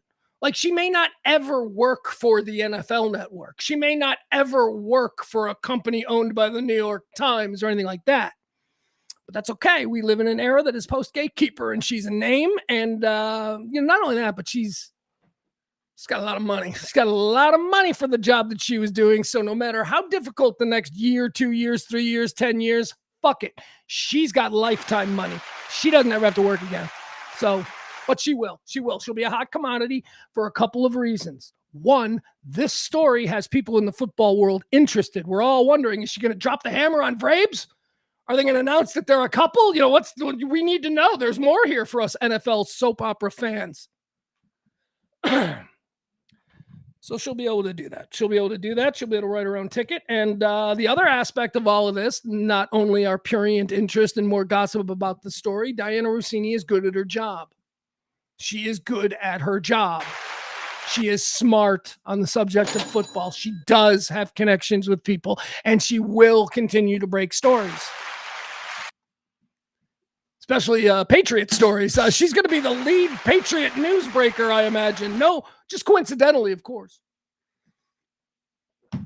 So she was fired, or she resigned yesterday. I'm sorry, that's what it was. She resigned. She wasn't fired. She was placed on suspension from The Athletic as of yesterday's recording or stream.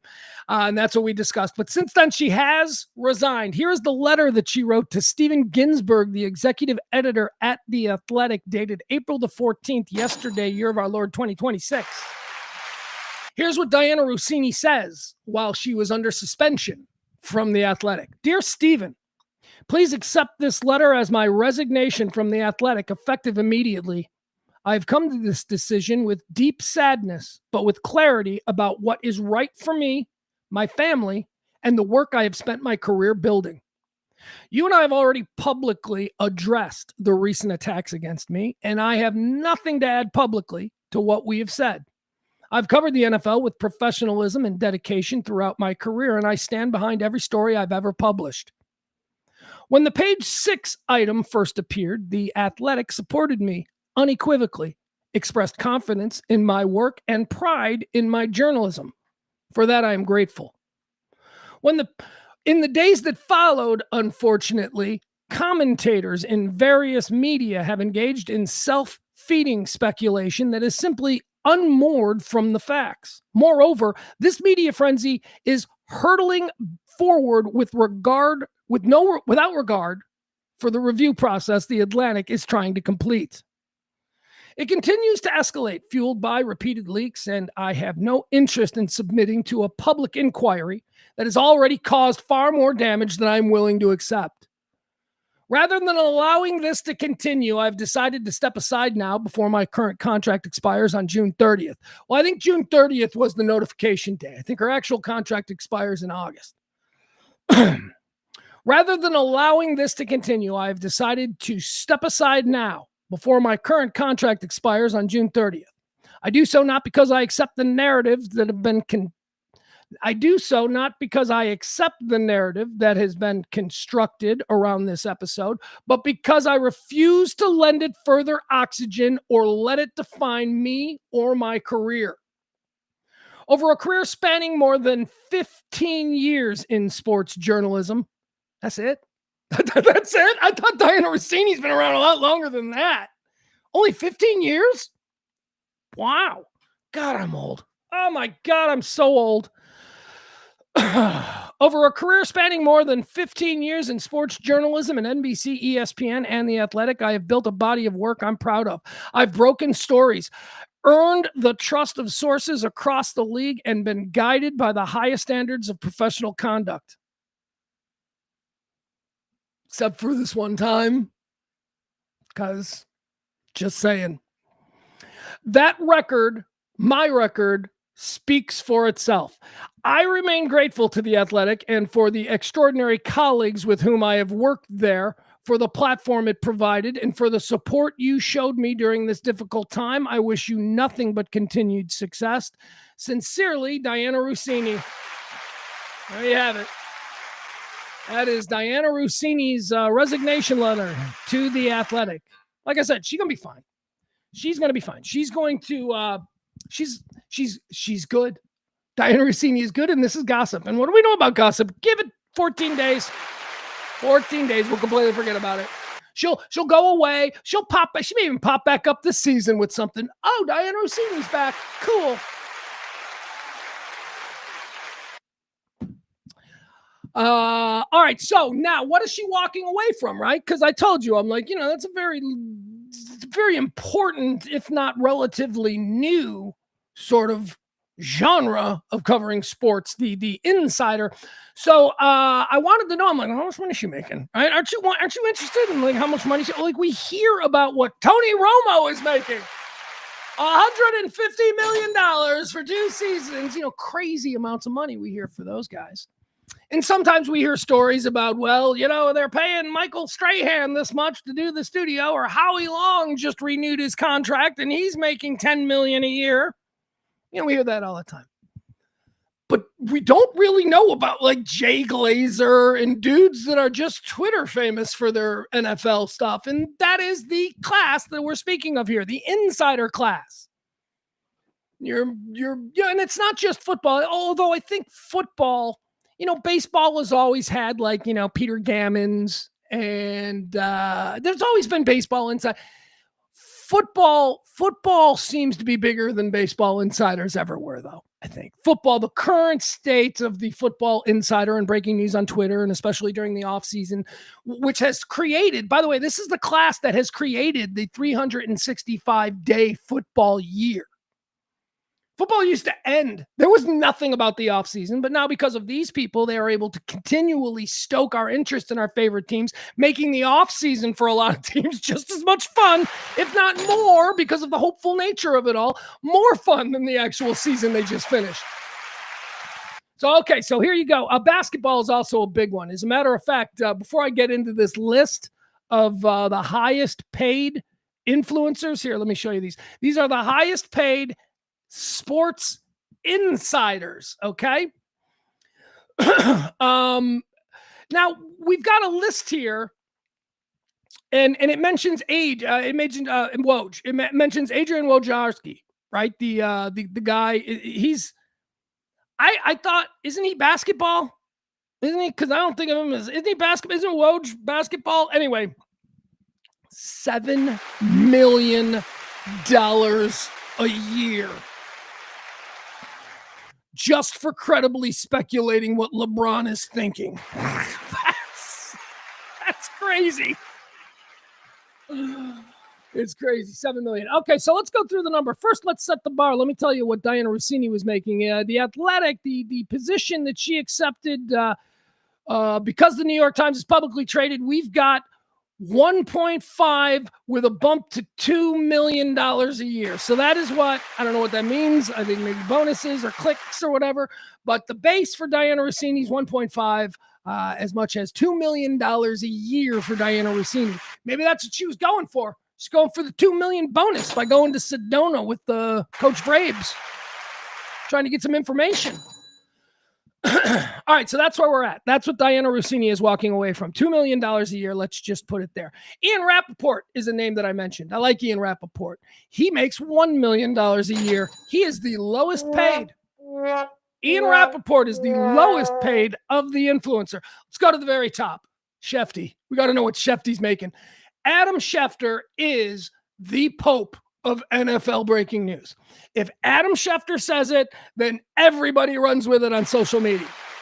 Right? Whatever fly-by-night, sports guy who does breaking news, whatever he puts out there, you don't forward until you see that Shefty has also said it's real. So Adam Schefter is the top of the game in the NFL.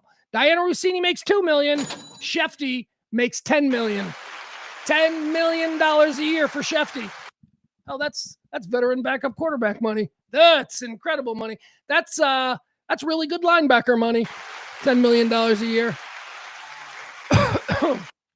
That's good money. That is good money for Adam Schefter. And all he seems to do is sit in his bedroom wearing a suit, doing hits on ESPN shows, and tweeting all day long. How do you get that gig? Shefty, $9 million. Diana Rossini, $2 million. Ian Rappaport, $1 million. Adrian Wojnarowski, 7 million. All right, how about the OG? This is like the OG, right? Like before we were all running to Twitter for our breaking NFL insider news, there was one guy, and it was that little munchkin-looking SpongeBob guy, Jay Glazer. Remember Jay Glazer?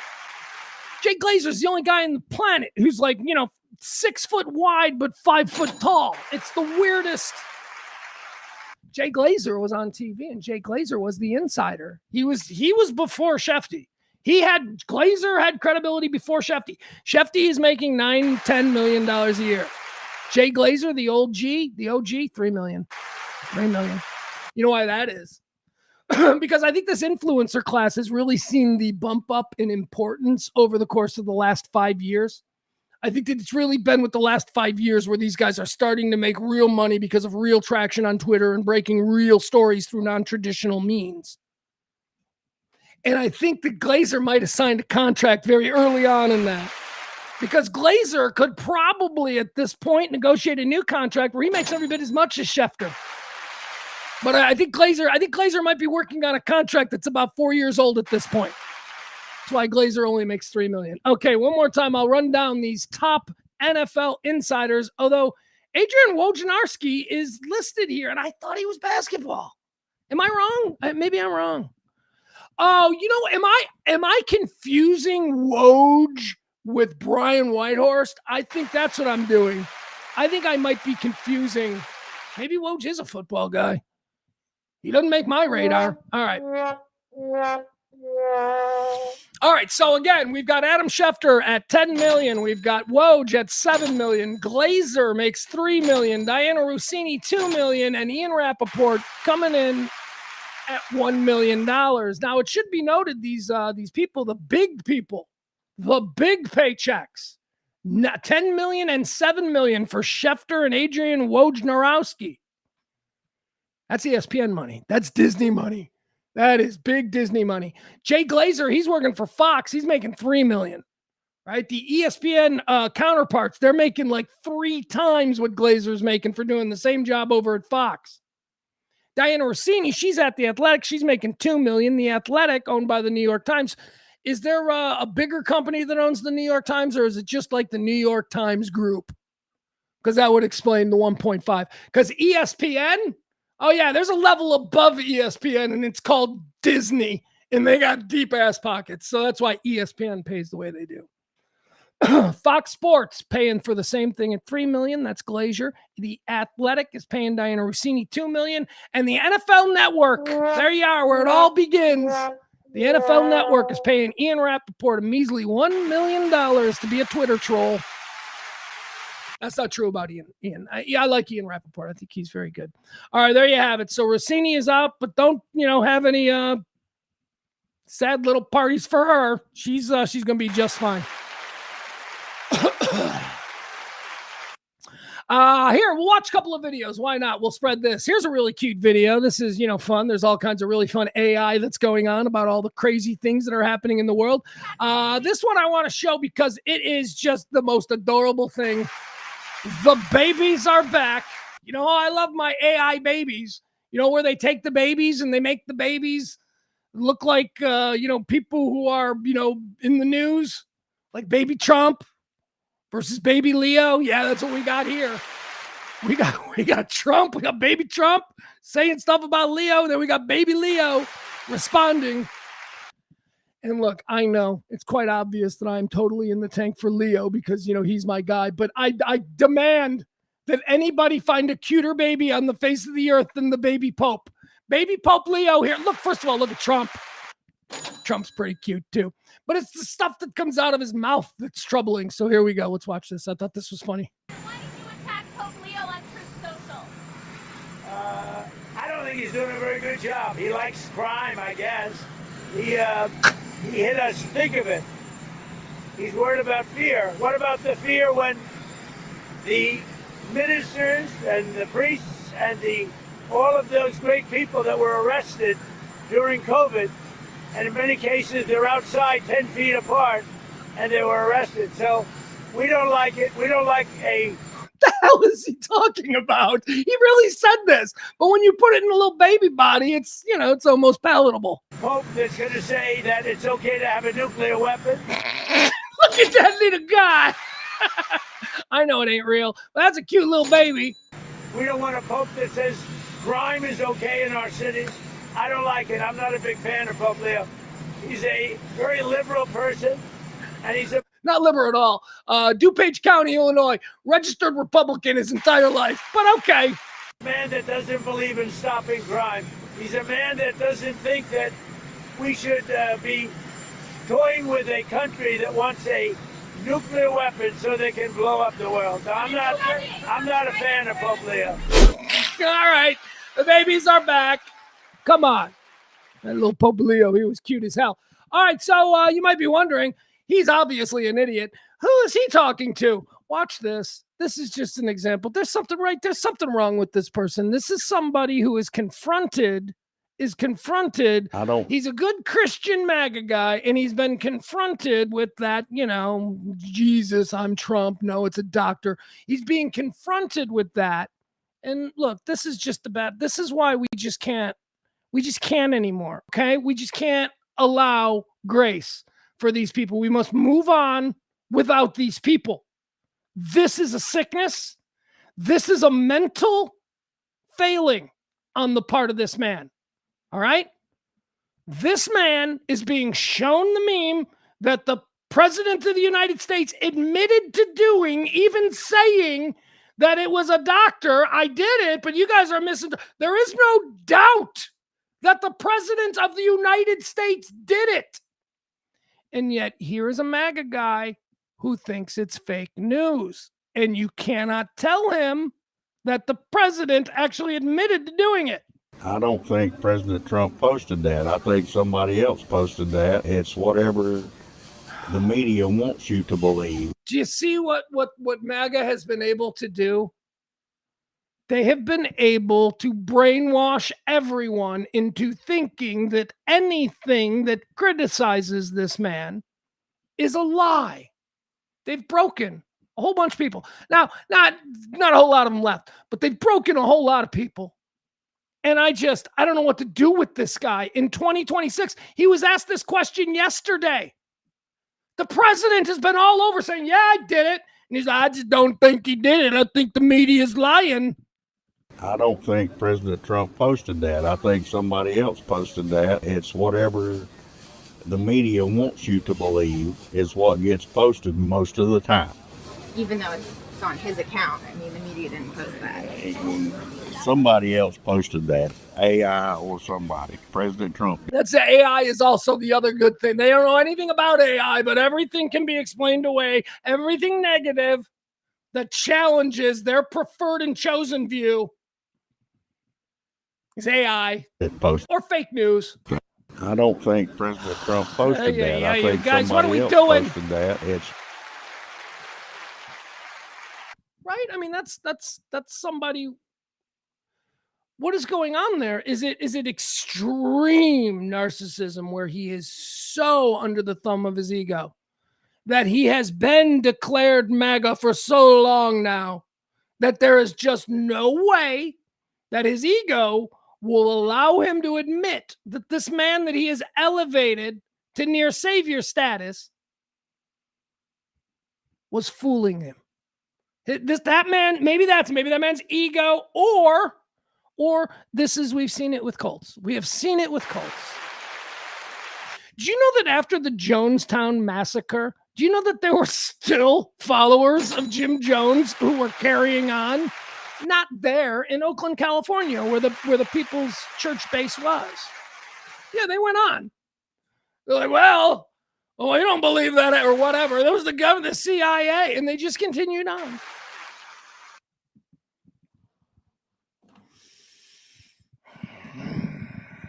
All right, let's see here. What else do we have?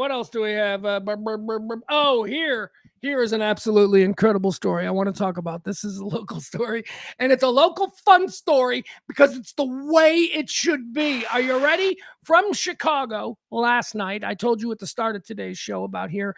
In Chicago, we have the Four Seasons, and all of the youngins, they get cooped up all throughout the winter, and then on the first really nice weeknight, we used to go on Friday nights. If it was Friday night, if it's a nice Friday night in early April or whatever, let's go downtown and hang out. We don't have to wear jackets. Hell yeah, you can probably even wear shorts. It's going to be awesome. So we used to do that.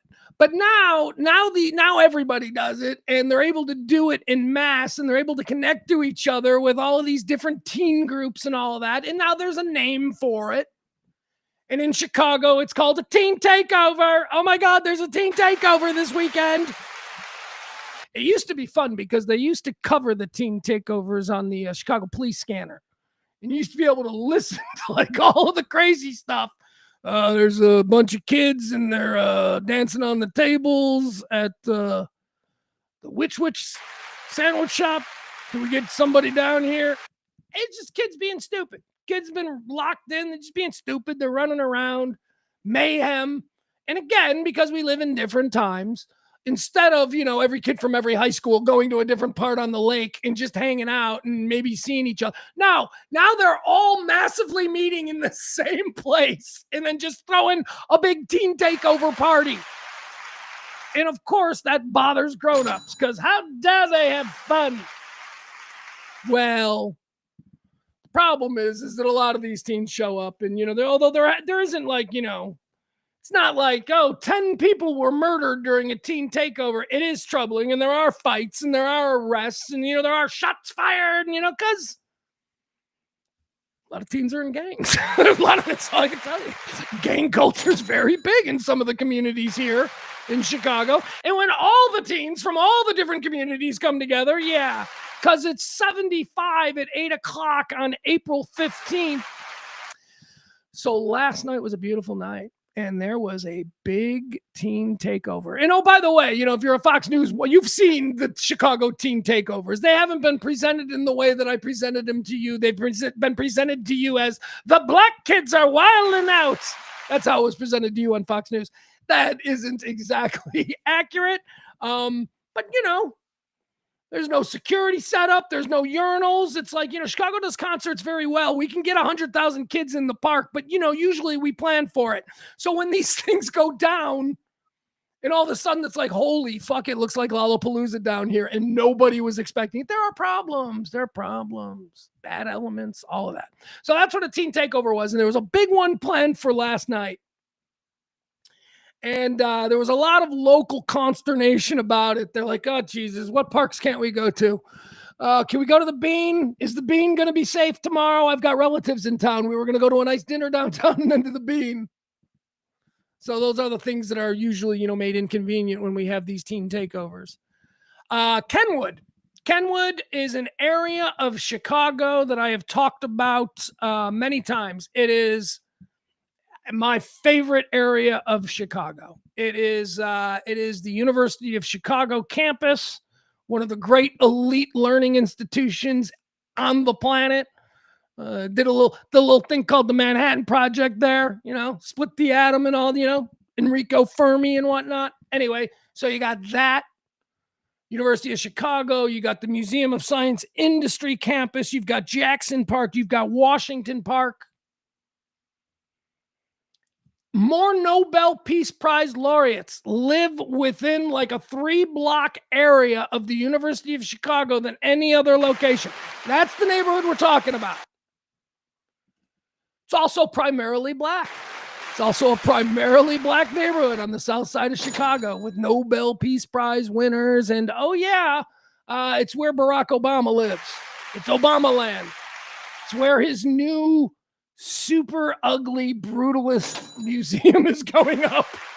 I mean, I'll be there. I'll go there. I'll be one of the first things when my kid comes here this summer. We'll go and we'll visit the Obama Museum because it is the most visually upsetting building I think I've ever seen. The Obama building looks like something out of a video game. A video game where the world is about to end. Anyway, That's the area. That's Kenwood. It is an upwardly mobile, wealthy, predominantly African-American community. You don't think Oak Cliff. Remember, Nobel Peace Prizes and the president and a permanent Secret Service base right there. Here's what it is. Here's what Kenwood, the neighborhood I'm going to tell you about right here. Here's what Kenwood is. It is the SMU Highland Park George Bush area, except with black people with soul. It's very nice. It is my favorite neighborhood in Chicago, and I tell everybody, I go, look, if I ever get into a position where I'm going to move back, and I would certainly be looking at Kenwood. Certainly be looking at that whole area, University of Chicago area. It's beautiful. It's on the lake. It's gorgeous. It's not crime ridden, but Pugs, it's all black. Again, I don't want to explain to you how the segregated city of Chicago works, but here's something. Not all black people who live in big cities are broke. Yeah, they got black lawyers and doctors and business owners and successful people. And, they live in neighborhoods that are all black and also very nice. And here's the thing. They don't want your white trash moving there either. So that's this area. I love this area. So the parents of Kenwood last night all got together. Thousands of parents from the area schools all got together last night and went on patrol in all of the areas where the teens were supposed to be doing a teen takeover. And guess what? No teens showed up. They shut down the problem by getting the parents involved. The parents put it out. The parents did it themselves organically, and it grew throughout the day. To not every, but certainly a large swath of Chicago communities, high school parents decided that whatever it was they were going to do last night, you know what? Now we're going to go hang out on the street. We're going to go walk up and down our blocks. And if I see your fucking kid acting a fool, I'm going to tell them. And that's what they did. They policed their own communities, and it was wildly successful. And it was absolutely a beautiful thing. And another example that no matter all of this nonsense that we're seeing, the pearl clutching horrors of the real world, there are little incremental things that we can hook our train to that'll pull us through. These are good things. Here, I want to show it to you. This is how it went down. This is, do we have a couple videos? I think we might have a couple of videos. This is what it looked like. Now, normally it looks like, again, I pointed it out, a bunch of teenagers dancing on taxi cabs and Uber drivers getting, robbed or whatever it is. But no, instead, this is what happened last night because social media apparently works both ways. And parents are now on social media. So here, this is what it looked like in the Kenwood area. These are the parents basically stopping what was supposed to be the first of the year teen takeover. Look at that. That's everybody's moms and everybody's dad just hanging out, just like, yeah, come on, what are you doing? You're going to be running up in these streets tonight? All right, I'll be watching.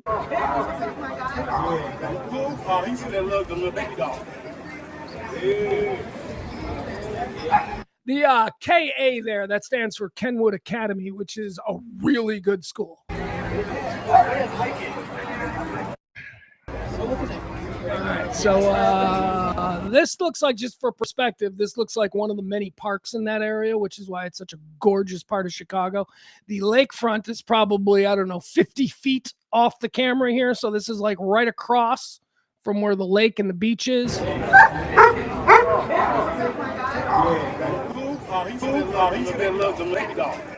That's how communities come together without having to, react because your favorite podcaster told you to meet in the park on Saturday. No, these are real members of a community communicating with one another to put an end to something that just makes them look bad. All right, here, we got another one too. I believe they went for walks. They went on patrol. They didn't just gather in one spot. Here it is again.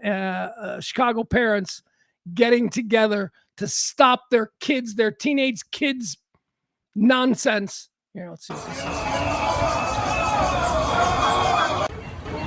All right, so it looks like a protest march, but it's not a protest march. They're just like, let's just walk around the neighborhood and see if we can find any kids doing stupid shit.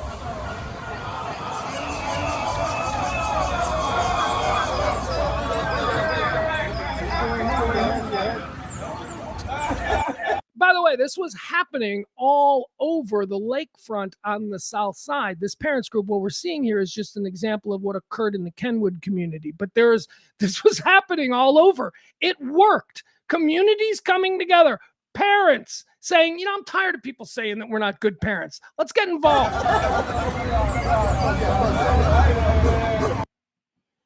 And that's interesting.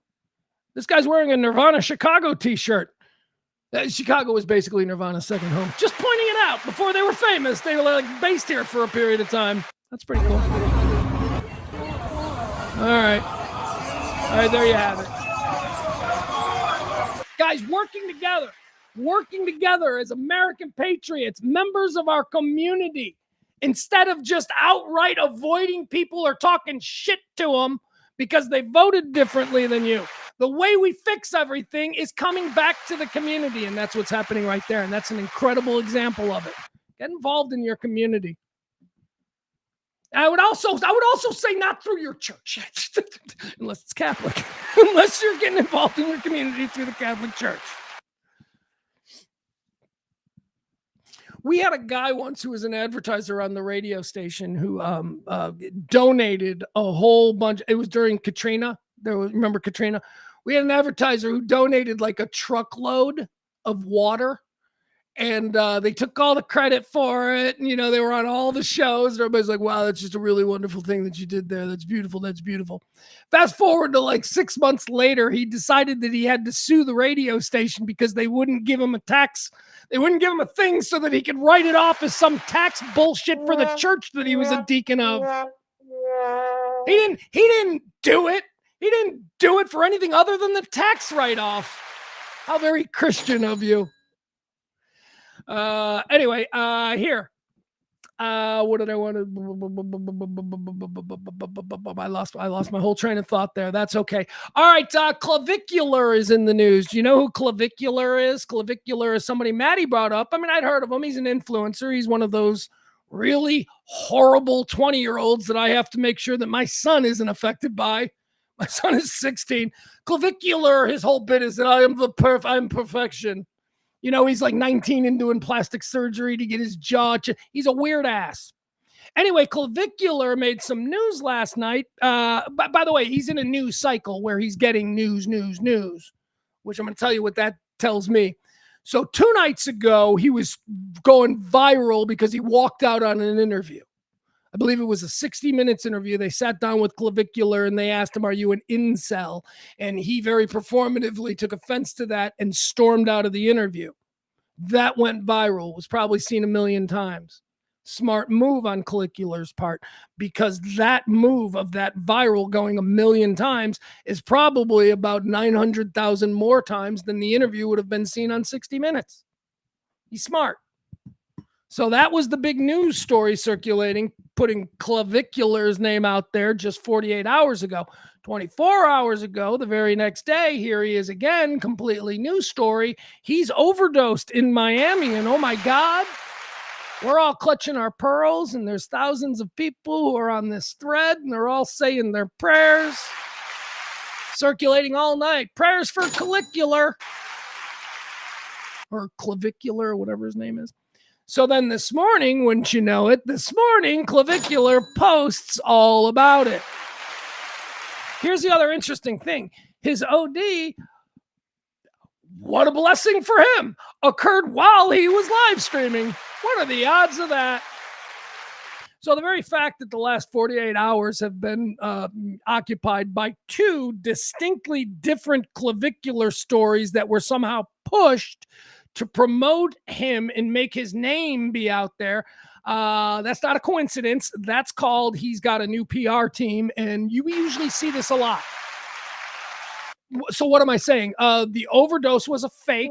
The overdose is a Morton Downey Jr. thing, because his addressing, his live stream where he addressed it today got like millions and millions of hits. That's all. So you can take your prayers for Clavicular, and whatever. But I am putting all the context clues together, and I'm coming to the decision that he faked the whole thing, and that he has a new PR firm that is pushing him, and they are trying to show how effective they can be by getting him to trend 2 days in a row with 2 stunts. The walking out on 60 Minutes and then the live stream overdose where everybody who was watching his live stream were like, oh my God, is he okay? Is he okay? It was that whole thing. Followed up today by, of course, the I'm okay, guys, but man, that was scary Instagram post. All right, they're all working you. That is exactly what social media has done to us. Everything is a work now. Everything. You know what's not a work? True heroism. I showed you that thing about the parents in Kenwood who got together and shut down that lousy teen takeover that would have just caused problems. Something was gonna burn down. I promise you. Something would have burned down. So that was very inspiring, right? That was like, look at that community coming together. Isn't this awesome? Heroic. Some might say those parents acting heroically. I wouldn't go that far. I'd say that they're acting as responsible parents who are responding to a real world situation the best way they can, which is to get involved. Heroic? Sad that we would even think to apply that. Here's a guy, though, that we can apply that to. This is a principal. Did you see this story? This principal in Oklahoma by the name of Kirk Moore. Kirk Moore is a principal at a school where is this school? Pauls Valley. Pauls Valley, Oklahoma. Is that it? I don't know. Did you guys see this video? Let me show you this video because I have oftentimes thought, I mean, I want to be tested this way. I really think that I need to be tested in this way, which is a dangerous, probable way for a 56-year-old man. But what do I mean by that? Well, I say often that there is a moment where all of your posing, all of your posturing, all of your bullshit that you hide behind on internet, chat rooms, Twitter or whatever, the anonymity of you being the perfect specimen, that all gets tested in a moment where you could die unless you take action, right? The real hero. The guy shows up at the mall and he pulls out the gun and you see him. Do you charge him? Do you charge him risking your own life? Or do you run? Do you flee to survive? That's the test that I've always wanted to know about myself. I used to cross the Michigan Avenue Bridge on my way to work every day when I was younger. And the Michigan Avenue Bridge right there, well, famous if you ever watched ER. For some reason, they always had their most intimate conversations while walking across that bridge. Anyway, the Michigan Avenue Bridge, I would walk across every day going into work, and I would look over. And the Michigan Avenue Bridge is fairly famous for people falling in, or trying to commit suicide or whatever. And throughout, time here, growing up in Chicago, there have always been these stories of people who got a little too close. A tourist who just wanted to get that perfect picture, and they fell over into the bridge, and then some heroic Chicagoan dives over, jumps in and rescues him. Every time I cross that bridge, I thought, if somebody falls in right now, what will I do? I'm wearing my good clothes. Am I just going to leave my backpack unattended with my computer and stuff up here on the Michigan Avenue Bridge so that I can jump into icy water and try and save some tourists? What would I do? I don't know. I know I'd like to think what I would do. I mean, I like to think that I could be counted on in that moment, but we don't know. We do not know. None of us know. And everybody's saying, well, here's what I would do. Shut up. You haven't been tested. Some of my friends, maybe they have. Those of my friends who have been in war. I have friends who have been tested. And I've heard the stories about how they responded. But, how would I respond? Well, here's how Kirk Moore responded. You guys got to see this. This is the principal here in Oklahoma. This just happened a week ago. Yes. So this is a week ago. And I don't know how it didn't become such a big story. Why I'm just finding out about it now. But here, let me show you this. This is Pauls Valley High School. This is in Oklahoma. Actually, is this the news story? Maybe we'll just watch the news story. Let them explain it. Being shot. Oh, nope, sorry. I lost it. It wasn't. I'm sorry. I thought it was sharing. It's not. Look at this man and remember his name. Kirk Moore, principal, Pauls Valley, Oklahoma. A former student. Leg. The suspect. Here, watch. Oh, here you go. Just watch it. All right, we'll let the local news tell you about him. And that breaking news is this. Just released security video from inside Pauls Valley High School showing the moment a former student walks in with a gun and starts shooting. Happened exactly a week ago. Within 30 seconds, the heroic principal, Kirk Moore, runs at him, tackles him, holding him down despite being shot in the leg. The suspect, Victor Hawkins, a former student, told investigators he wanted to conduct his own school shooting like the Columbine shooters and kill the school's principal. Well, first of all, he only had a handgun, so he's, he's maybe over talking it a little bit. But did you see that? And we're gonna watch it again. We'll see more of the footage here. It's an old man. He's a big old fat white man from Oklahoma. This dude didn't run. This dude didn't even have to think about it. The moment was there and he acted. He's got the hero gene. And this is what I say about, being tested. I'd love to be tested. I would love to see. Maybe I wouldn't. Maybe I would. Maybe I would just have to end it after realizing that I do not possess the hero gene. And I just sat there watching this person drown. This fellow human. That was just released this afternoon.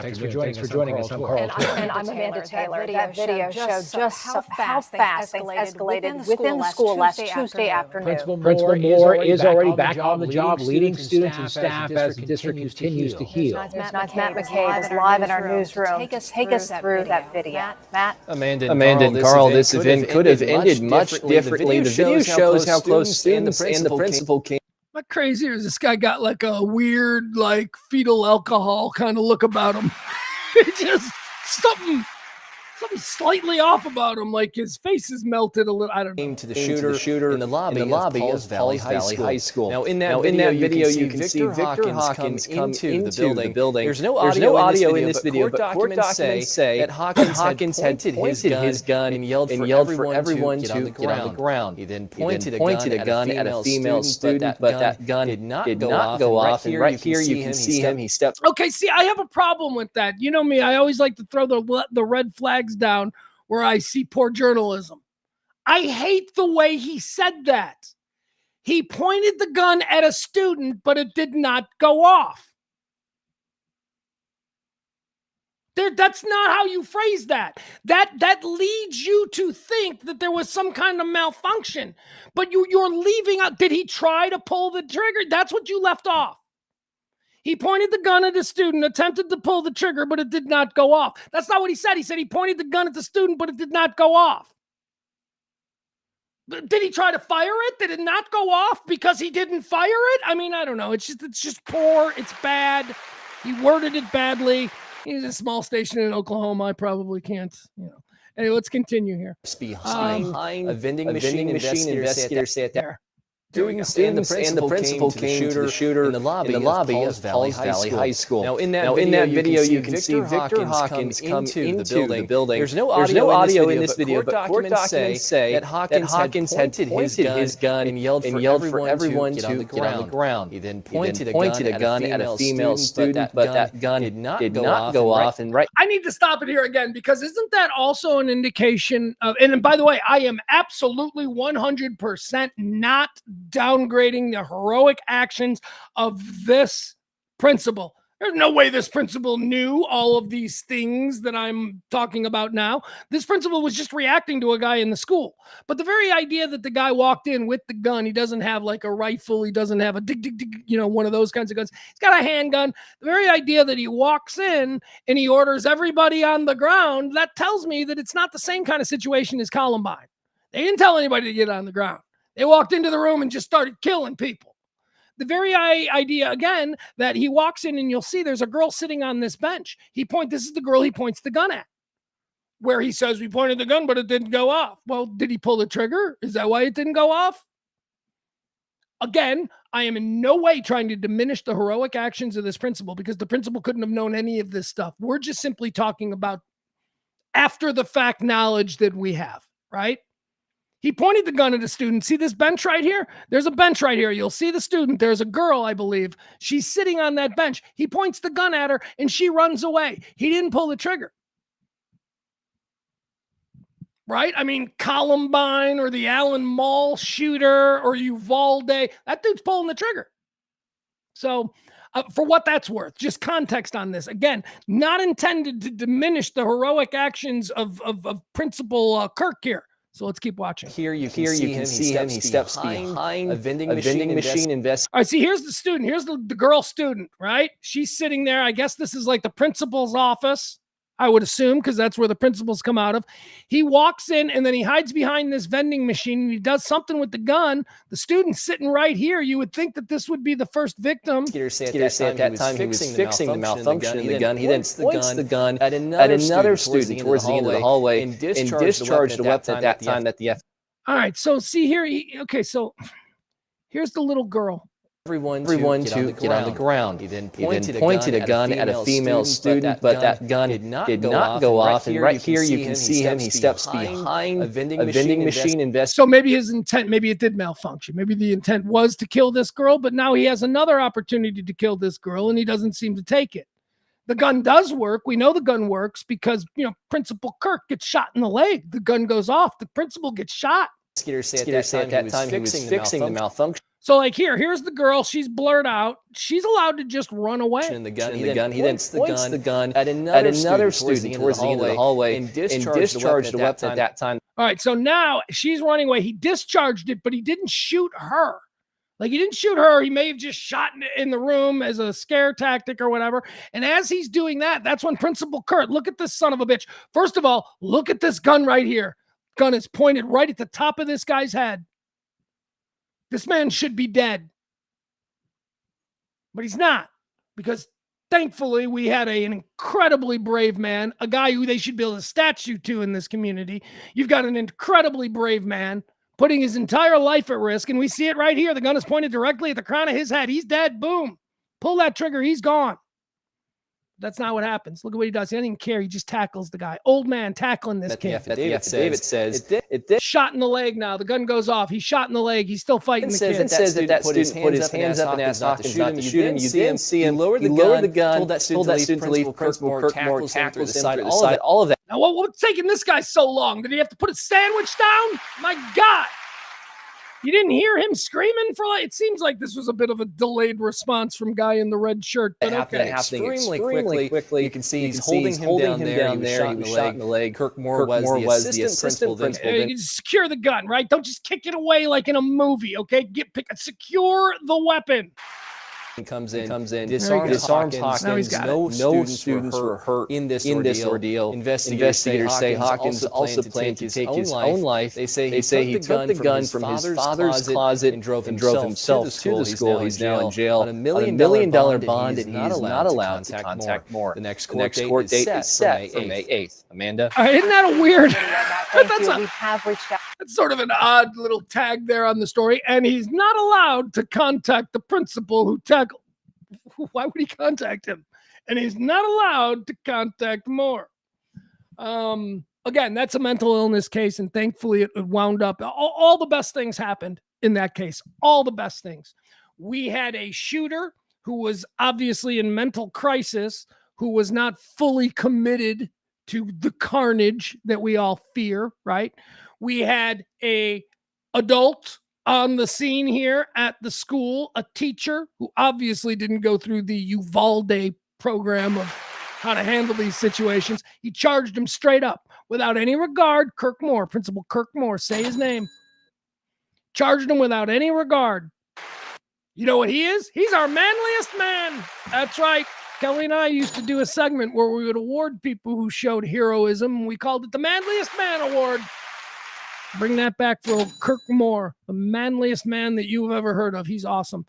All right, here's another story here. This is a story about vaping versus smoking. This is how it pertains to marijuana. A lot of people are saying, in the beginning it was vaping. Vaping is much better for you because when you are vaping your intoxicant of choice, You are not smoking it. You are not burning carbon and sucking that into your lungs. Lung cancer is a big problem with smokers, and it's why nobody smokes anymore. Even though the rates of lung cancer haven't really dropped in the way they thought they would. But we'll see. So the argument was always, well, vaping is better. Vaping is better. Vaping is better. So every kid in America now vapes. And because people love to be interesting, there had to be a contrarian view to vaping is better. So the argument that vaping is worse in a million other ways became pretty loud and pretty equal. It's been going on for a while now, but we've got a scientific study now that says without any cloud of smoke obscuring our cancer, I'm sorry. Vaporizing marijuana releases far fewer chemicals than smoking joints does. This according to a new long-standing or long-awaited study, blah, blah, blah, blah, blah. These results demonstrate that combustion, not cannabis itself, is the primary driver of harmful inhalation byproducts. And that's always been the argument. It's what you're smoking. It really doesn't matter about the smoke. It's what you're smoking. It's those chemicals, those vape chemicals. Well, guess what? They're way less harmful across the board. You know, just Google search. You can Google search the story. You can find it anywhere you want. What else do we have here? We'll do that later. We are really running out of time here. We've been doing the shows now going on for 3 hours? Oh, my God. Guy Fieri. Do I want to talk about Guy Fieri? Is that how we'll end this? Yeah, okay. So Guy Fieri, he's the host of Diners, Drives, and Drive-Ins, and Dunes, and Dumbs, and D's, and Those, and all that stuff. A show that I said earlier I don't really watch. Guy Fieri is always... Guy Fieri has always struck me... Are you ready? I'm Mr. Judgy, right? I'm like, I can size a guy up in 30 seconds.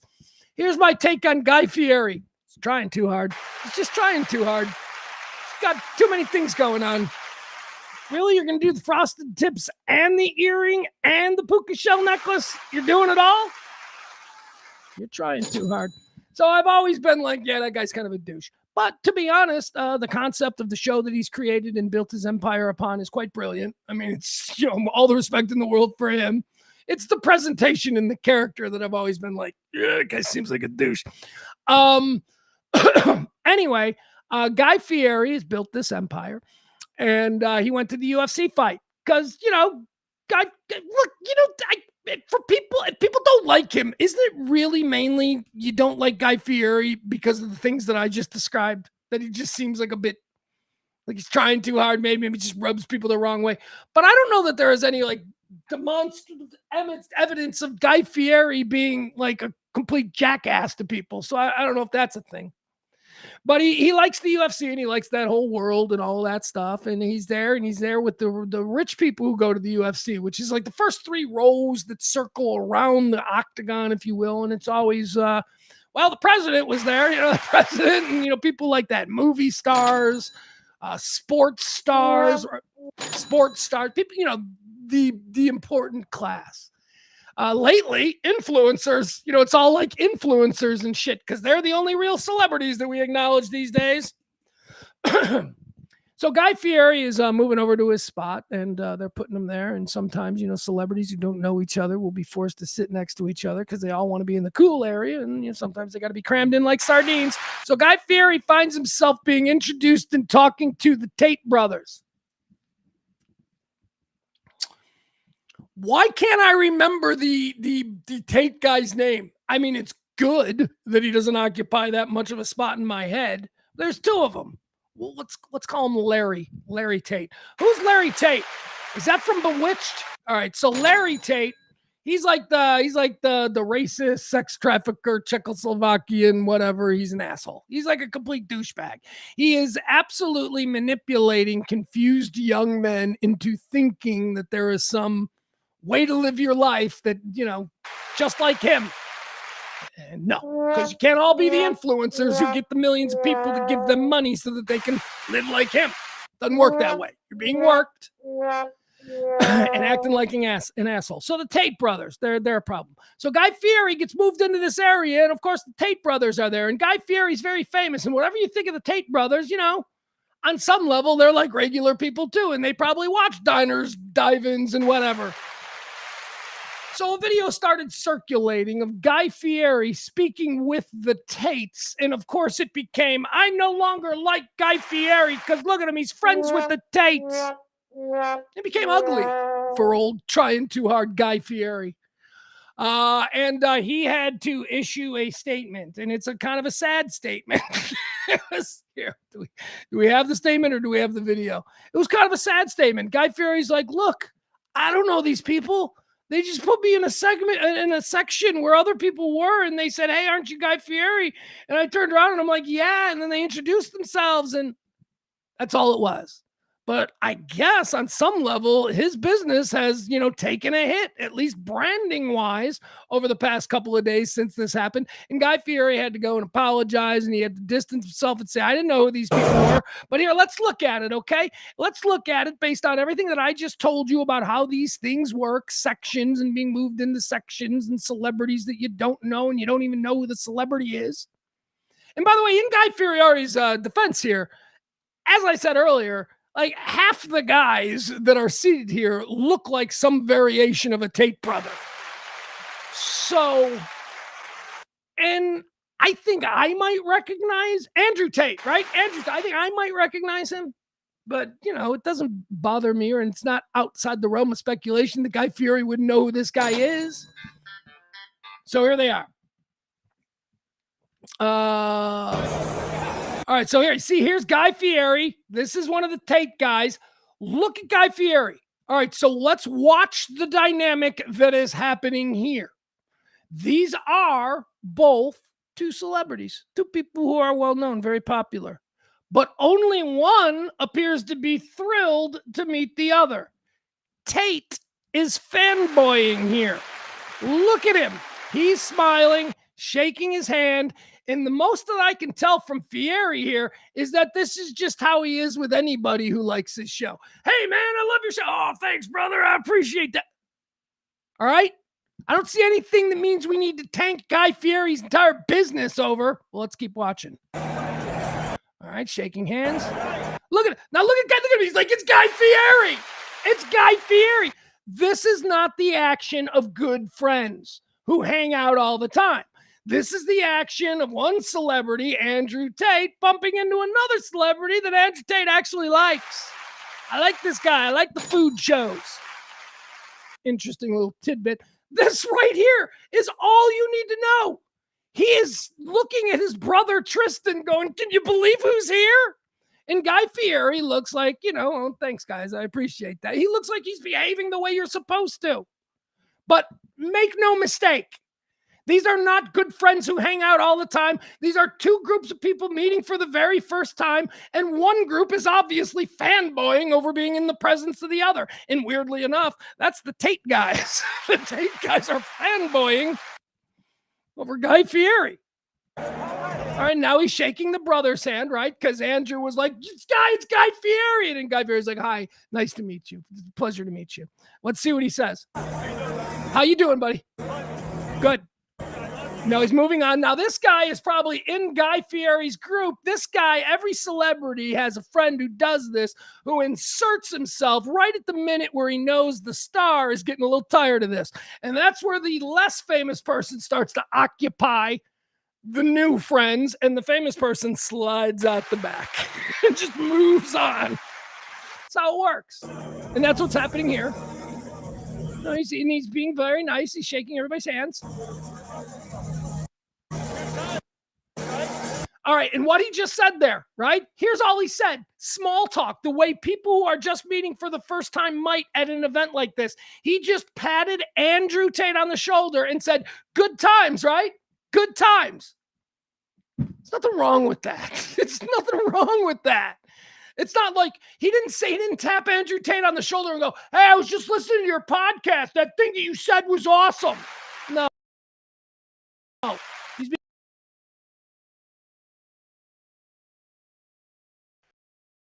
He's just meeting another person. He claims he doesn't know who Andrew Tate is, bad about it, but he probably wouldn't change the way he behaved because that's the way he behaves with people.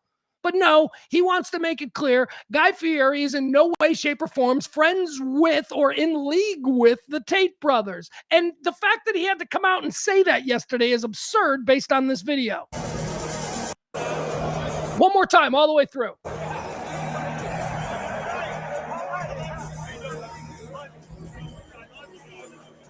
Oh, did I lose it?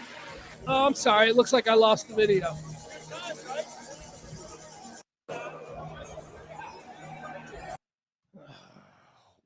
Did I lose the whole video? Did it not show up? Because it said that it was showing up. Bum, ba, ba, doo, bum, boom, boom. All right, here it is. One more time. We'll just watch it all the way through. And again, Guy Fieri's not friends with the Tate brothers. This is just, he was thrown into an area where they were and they met each other. And all right, look, it's him. Yeah, hey, nice to meet you, buddy. All right. All right, hey, so, it's a good time, right? That's all. That's all it is. Not everything is a war. All right. Variety did a whole big story on that, and here we have Guy Fieri's response. I just wanted to make sure you all saw that. Guy Fieri responds to backlash over meeting Tate brothers at UFC event. I don't know them, nor do I support them in any way. Well, that's clear from anybody who watched the damn video. Food Network star Guy Fieri facing a social media manosphere. Hold on.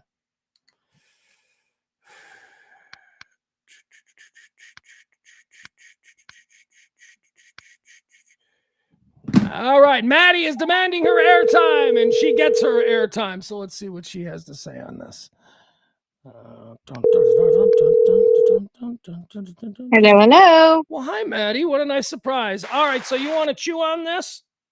Yeah, Adam said I should be part of the segment. I said, you know what? I should be part of this segment. Oh, this is Adam's idea? It was. All right, well, hit me. I was just going to go through the Variety article today, but really all that is Guy Fieri saying, I don't know them. I don't know them, and this shouldn't be a big thing. He said more than that, in fairness. What I read this morning was that he said, because it wasn't just the article, he got a lot of online backlash from his, fans. And look, we can say whatever we want about how Guy Fieri dresses. Right. But he's a good dude, and he has a huge presence in media. I mean, he has had that show on food TV for decades. Yeah, But I would also argue that in that new class of celebrity, the kitchen adjacent class of food shows and all that, he's as big as it gets. He is as big as it gets. because you He's don't the even most- have you don't have to be a Julia Child cook type person to be a fan of his food oriented shows, which is where he crosses over from the average person who would watch the Cajun Cook to dad porn. He's brilliant And at he's that. the most successful guy that ever came from that, Food Network television, who's our next celebrity person. All the other ones have had a modicum of success, but he is the face of that entire, TV show, where they were promoting who was the next new biggest, hottest thing. But also, he is extremely influential and important in his local communities, and he does a ton of philanthropy work in his community through his restaurant ventures. He is truly a genuinely good dude, right? But what he wrote this morning was that he was devastated by the comments that he was getting from people who are in his fan base, because they were so anti this exchange between him and Andrew Tate. Look, unfair for sure. I agree with you 100%. It was a unfortunate chance meeting. He clearly doesn't know that guy, but I think it does very clearly illuminate just how toxic even rubbing elbows with the Andrew Tate camp is to non-Andrew Tate people. To a mainstream business, to a mainstream brand that just wants to operate outside the bullshit of this extreme demographic political segregation. Yeah, it is toxic. And this is, I said something yesterday on Twitter, and get your reaction to it. And I don't remember who it was that pushed back on me. It might have been Barney. Might have been Barney on Twitter who pushed back. But I posted that in 10 years, there won't be a street, there won't be a school, there won't be a building, there won't be a park, there won't be a damn thing in 10 years in this country with the Trump name on it. Because history will have decided by that point that that name is toxic. It would be like having Benedict Arnold Park in 10 years, right? It's not going to be a thing. Barney pushed back. He was like, well, you're making the case that you have no idea how much some of these hillbillies like him. And I'm like, yeah, but as soon as, right now it's safe for hillbillies to like them. It ain't going to be in 5-6 years. They're going to start shutting up about it and the name will become toxic. Do you agree or disagree with that? That the future of the Trump brand name will be toxic in this country? Oh no, I agree with that 100% because history tells us that is true. Because I hate to dredge up the name Hitler, but the same exact thing can be said. Okay, don't do that. Don't. Trump ain't Hitler. Trump and Hitler. I'm conflating the set of circumstances where the most influential person in that time frame he was a bad guy, but he was extremely loved by the people who supported him. And he elevated to a place where he was in that time what we would have considered a pop culture icon. He made decisions. People followed him down the path, whether it was right or wrong or indifferent, and died for him. And now today, if you go to Germany, where he had his stronghold as being that political power figure, not only is there no remembrances of him that have been stricken from public viewing, whereas we don't necessarily do that with prior political figures that are problematic. You can still go find General Lee statues or whomever else, but the Germans consider that a huge black eye in their history, and they don't even like to talk about it. Well, let me ask you this. Where is Richard Nixon Airport? How many Nixon high schools are there? I mean, there are certain names that we have conveniently sort of moved to the back of the room for whatever reason. And I would argue that the Trump name is far more toxic than the Nixon name would be. Which I think that's exactly why he's so hell-bent on putting his name on as many things as possible, because the more shit he puts his name on, the longer and harder it's going to be for us for it to be stricken, for it to be removed. Well, the Trump Kennedy Center sign will be taken down, within hours of him leaving. That's not going to stay. But I'm talking about all of these people who are out there saying they should rename Dulles for Trump. They will never do that. These things are not going to happen. That ship has sailed, right? The events of the last 90 days have essentially ensured that this man's legacy is going to be toxic. That's where we are now. Except for the hillbillies, Scientologists. But it doesn't matter. They're such a small group. See, the reason that they have had any place or any say in this is because they've had strength in numbers, because other people, the independents, the more normal of that weird MAGA crowd, were allowing them to have their say. Those people are all gone. Now it's just a bunch of dumb hillbillies saying stupid shit. So we can marginalize that fuck crowd very easily, is my point. I wish that I didn't live in the state of Louisiana where we literally passed a bill to name the new Mississippi River Bridge the Donald Trump Bridge. Right. But it won't be named that. In certain core demographics, I think he's going to hang on a little longer. But in the rest of the normal world, for sure, I agree with you 100%. I mean, I think that there's going to be maybe some things that hang on there because there's just a business built around it. I mean, let's really tear that down to where it was. I mean, when all of his legitimate businesses failed, the reason why he was able to push past his clear failures was he branded his own name. That's it. And that is a method for success. I mean, legitimately, I used to work for Al Copeland. I don't know if anybody outside of Louisiana really acknowledge who Al Copeland is, but Al Copeland was the original founders of Popeye's Fried Chicken, and that was founded here in New Orleans, Louisiana. And he, in the 80s, it became 1, 2, and 3: Popeyes, Church's, and KFC. Not necessarily in that order of the top 3 chicken franchises and names out in the world. And he invested in junk bonds in the 80s, and when junk bonds failed, he lost his business. But the one thing that he did do right was that the seasoning blends and several of certain ingredient items that were, very identifiable, like the biscuits and the dirty rice and something and the red beans and stuff, he pushed that out of the franchise, the name of Popeyes, and created a new business called Diversified Foods and Seasonings, which still exists today. It's over in Mandeville, Louisiana. And he copywrote all that stuff. And even though he lost the name Popeyes and he lost the name of the business, the business in and of itself, because he retained the copyright and the ownership of those seasonings and blends, he was able to rise as a phoenix from the ashes, because all those franchises and businesses he lost had to buy that shit from him. Now, he was never able to own a Popeyes again because he lost out when he lost the business. But he owned all the seasoning. He owned all the seasoning that they had to buy, and they still buy to this day. But then he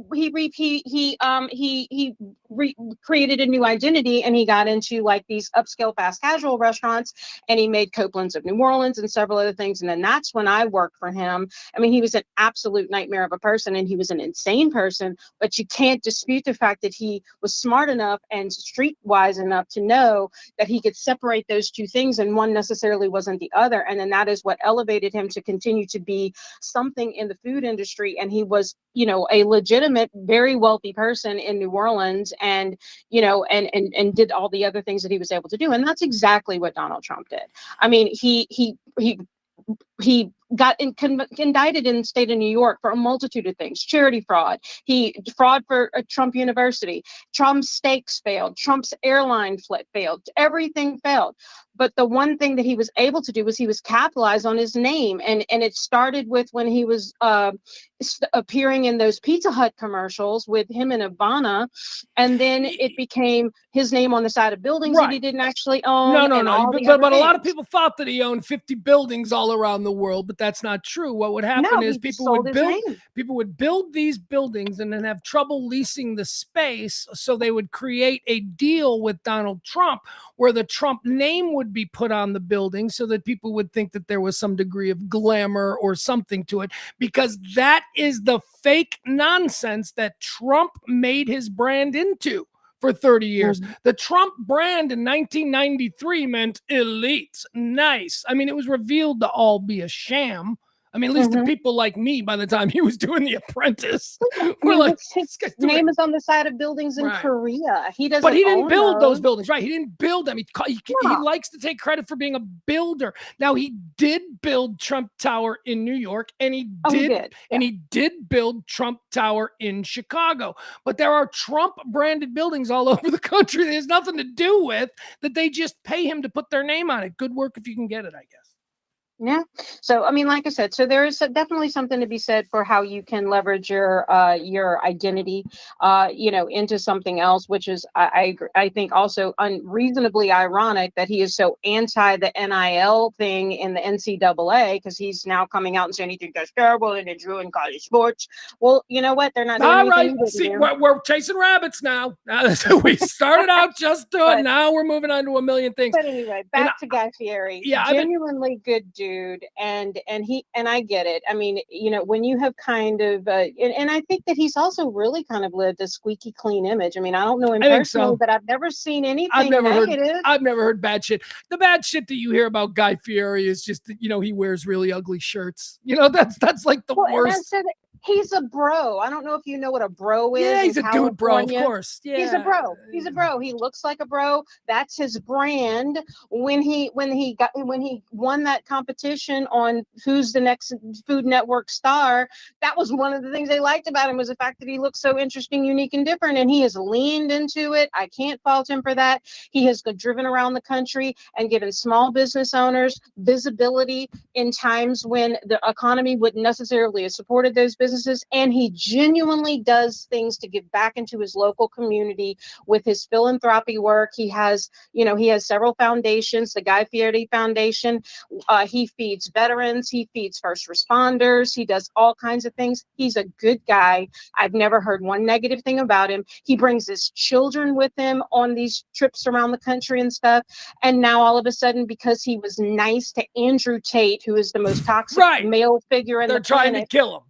They're going for the jugular on this, and it's like, look, guys, problematic. Andrew Tate is problematic. I just watched his. Did you watch the documentary on him? I watched it over the weekend. What documentary on him? Are you talking about the Andrew Louis Tate. the It's Louis called Theroux I Am one? Andrew Tate. Oh yeah, no, I wouldn't watch that. I watched the Louis Theroux one about the manosphere. All right, I got to jump off because it's almost 4:00 here in the Central Time Zone, and I've been doing this since noon. Thank you, Maddie. Maybe we'll talk tomorrow. We'll figure. Oh, we'll talk after the show. So we got to reconvene, figure out what we're doing. Sounds good. All right, thank you. There she goes. That's Maddie. Maddie joins us from time to time with her take on things. Let's see. Do we have anything else?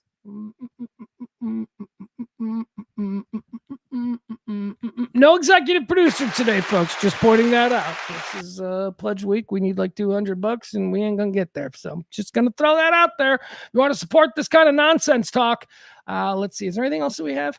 You know, we've got nothing on the Muskrats. We've got nothing today on our new fan club, our new Casey Musgrave fan club, Muskrats. She hasn't posted anything today. So what is this? What is this? Trump says he's a doctor. No, we don't need to see that. I think we did that yesterday. What's going on with the blockade? We know what's going on with the blockade. Well, who cares? Let me see. As of yesterday, it was a blockade in name only. Wait, hold on. Let's find out what's going on with the blockade. Let's see. What is the latest? You know what? Rob is probably being very patient, and Rob is probably sitting there going, dude, just come on, man. We were supposed to talk at 2:30. We're supposed to get together. Rob is, of course, Witch Kitty there in the chat room. Let's do this. We're going to end the show here. Thank you so much, folks. I don't know that we got any tips today. Please help the show. The show needs money. We need money to get by. It's the latest. It's 15th. It's not good. All right, whatever. Maybe you won't. It's okay. I don't care. You guys are the best. Somehow we'll get through it. I love you. We'll see you back here tomorrow. Tomorrow's a guarantee. We'll definitely be back here tomorrow. And that's it. Is there anything to look forward to tonight? I don't know. You know what I watched? I watched something last night. I can tell you about what I watched last night. There's a new Untold on Netflix. Untold is a sports documentary series that's every bit as good as 30 for 30. Over on ESPN. ESPN's version is 30 for 30. Netflix version is Untold. There's a new one about a subject that I had never even thought was a subject, and then it turns out it's quite the subject, but it's called Jailblazers. The Jailblazers. Untold. It's the story of the Portland Trailblazers back when they were like, trouble. Back when like Sheed Wallace was there, and Bonzi Wells and Stoudemire, and Scottie Pippen was there for a while. It's the story of that Portland Trailblazers basketball team that was very good, but also just a bunch of criminals, just a bunch of Jailblazers, the latest from Untold on Netflix. I thought that was good. I watched it. What else did I watch last night? I watched this really cool documentary about the origins of the Catholic Church. I don't suggest that for anybody, but it was very interesting. It's I'm starting to be interested in the historical aspects of all of that. Just like let's the foundational.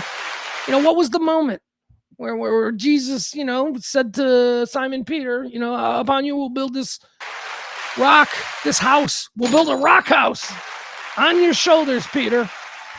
Very interesting. There's a number of really interesting, well-done documentaries on that subject on YouTube that I've stumbled across the last couple of nights. All right, not for nothing. Love you guys. We'll talk tomorrow. You're the best.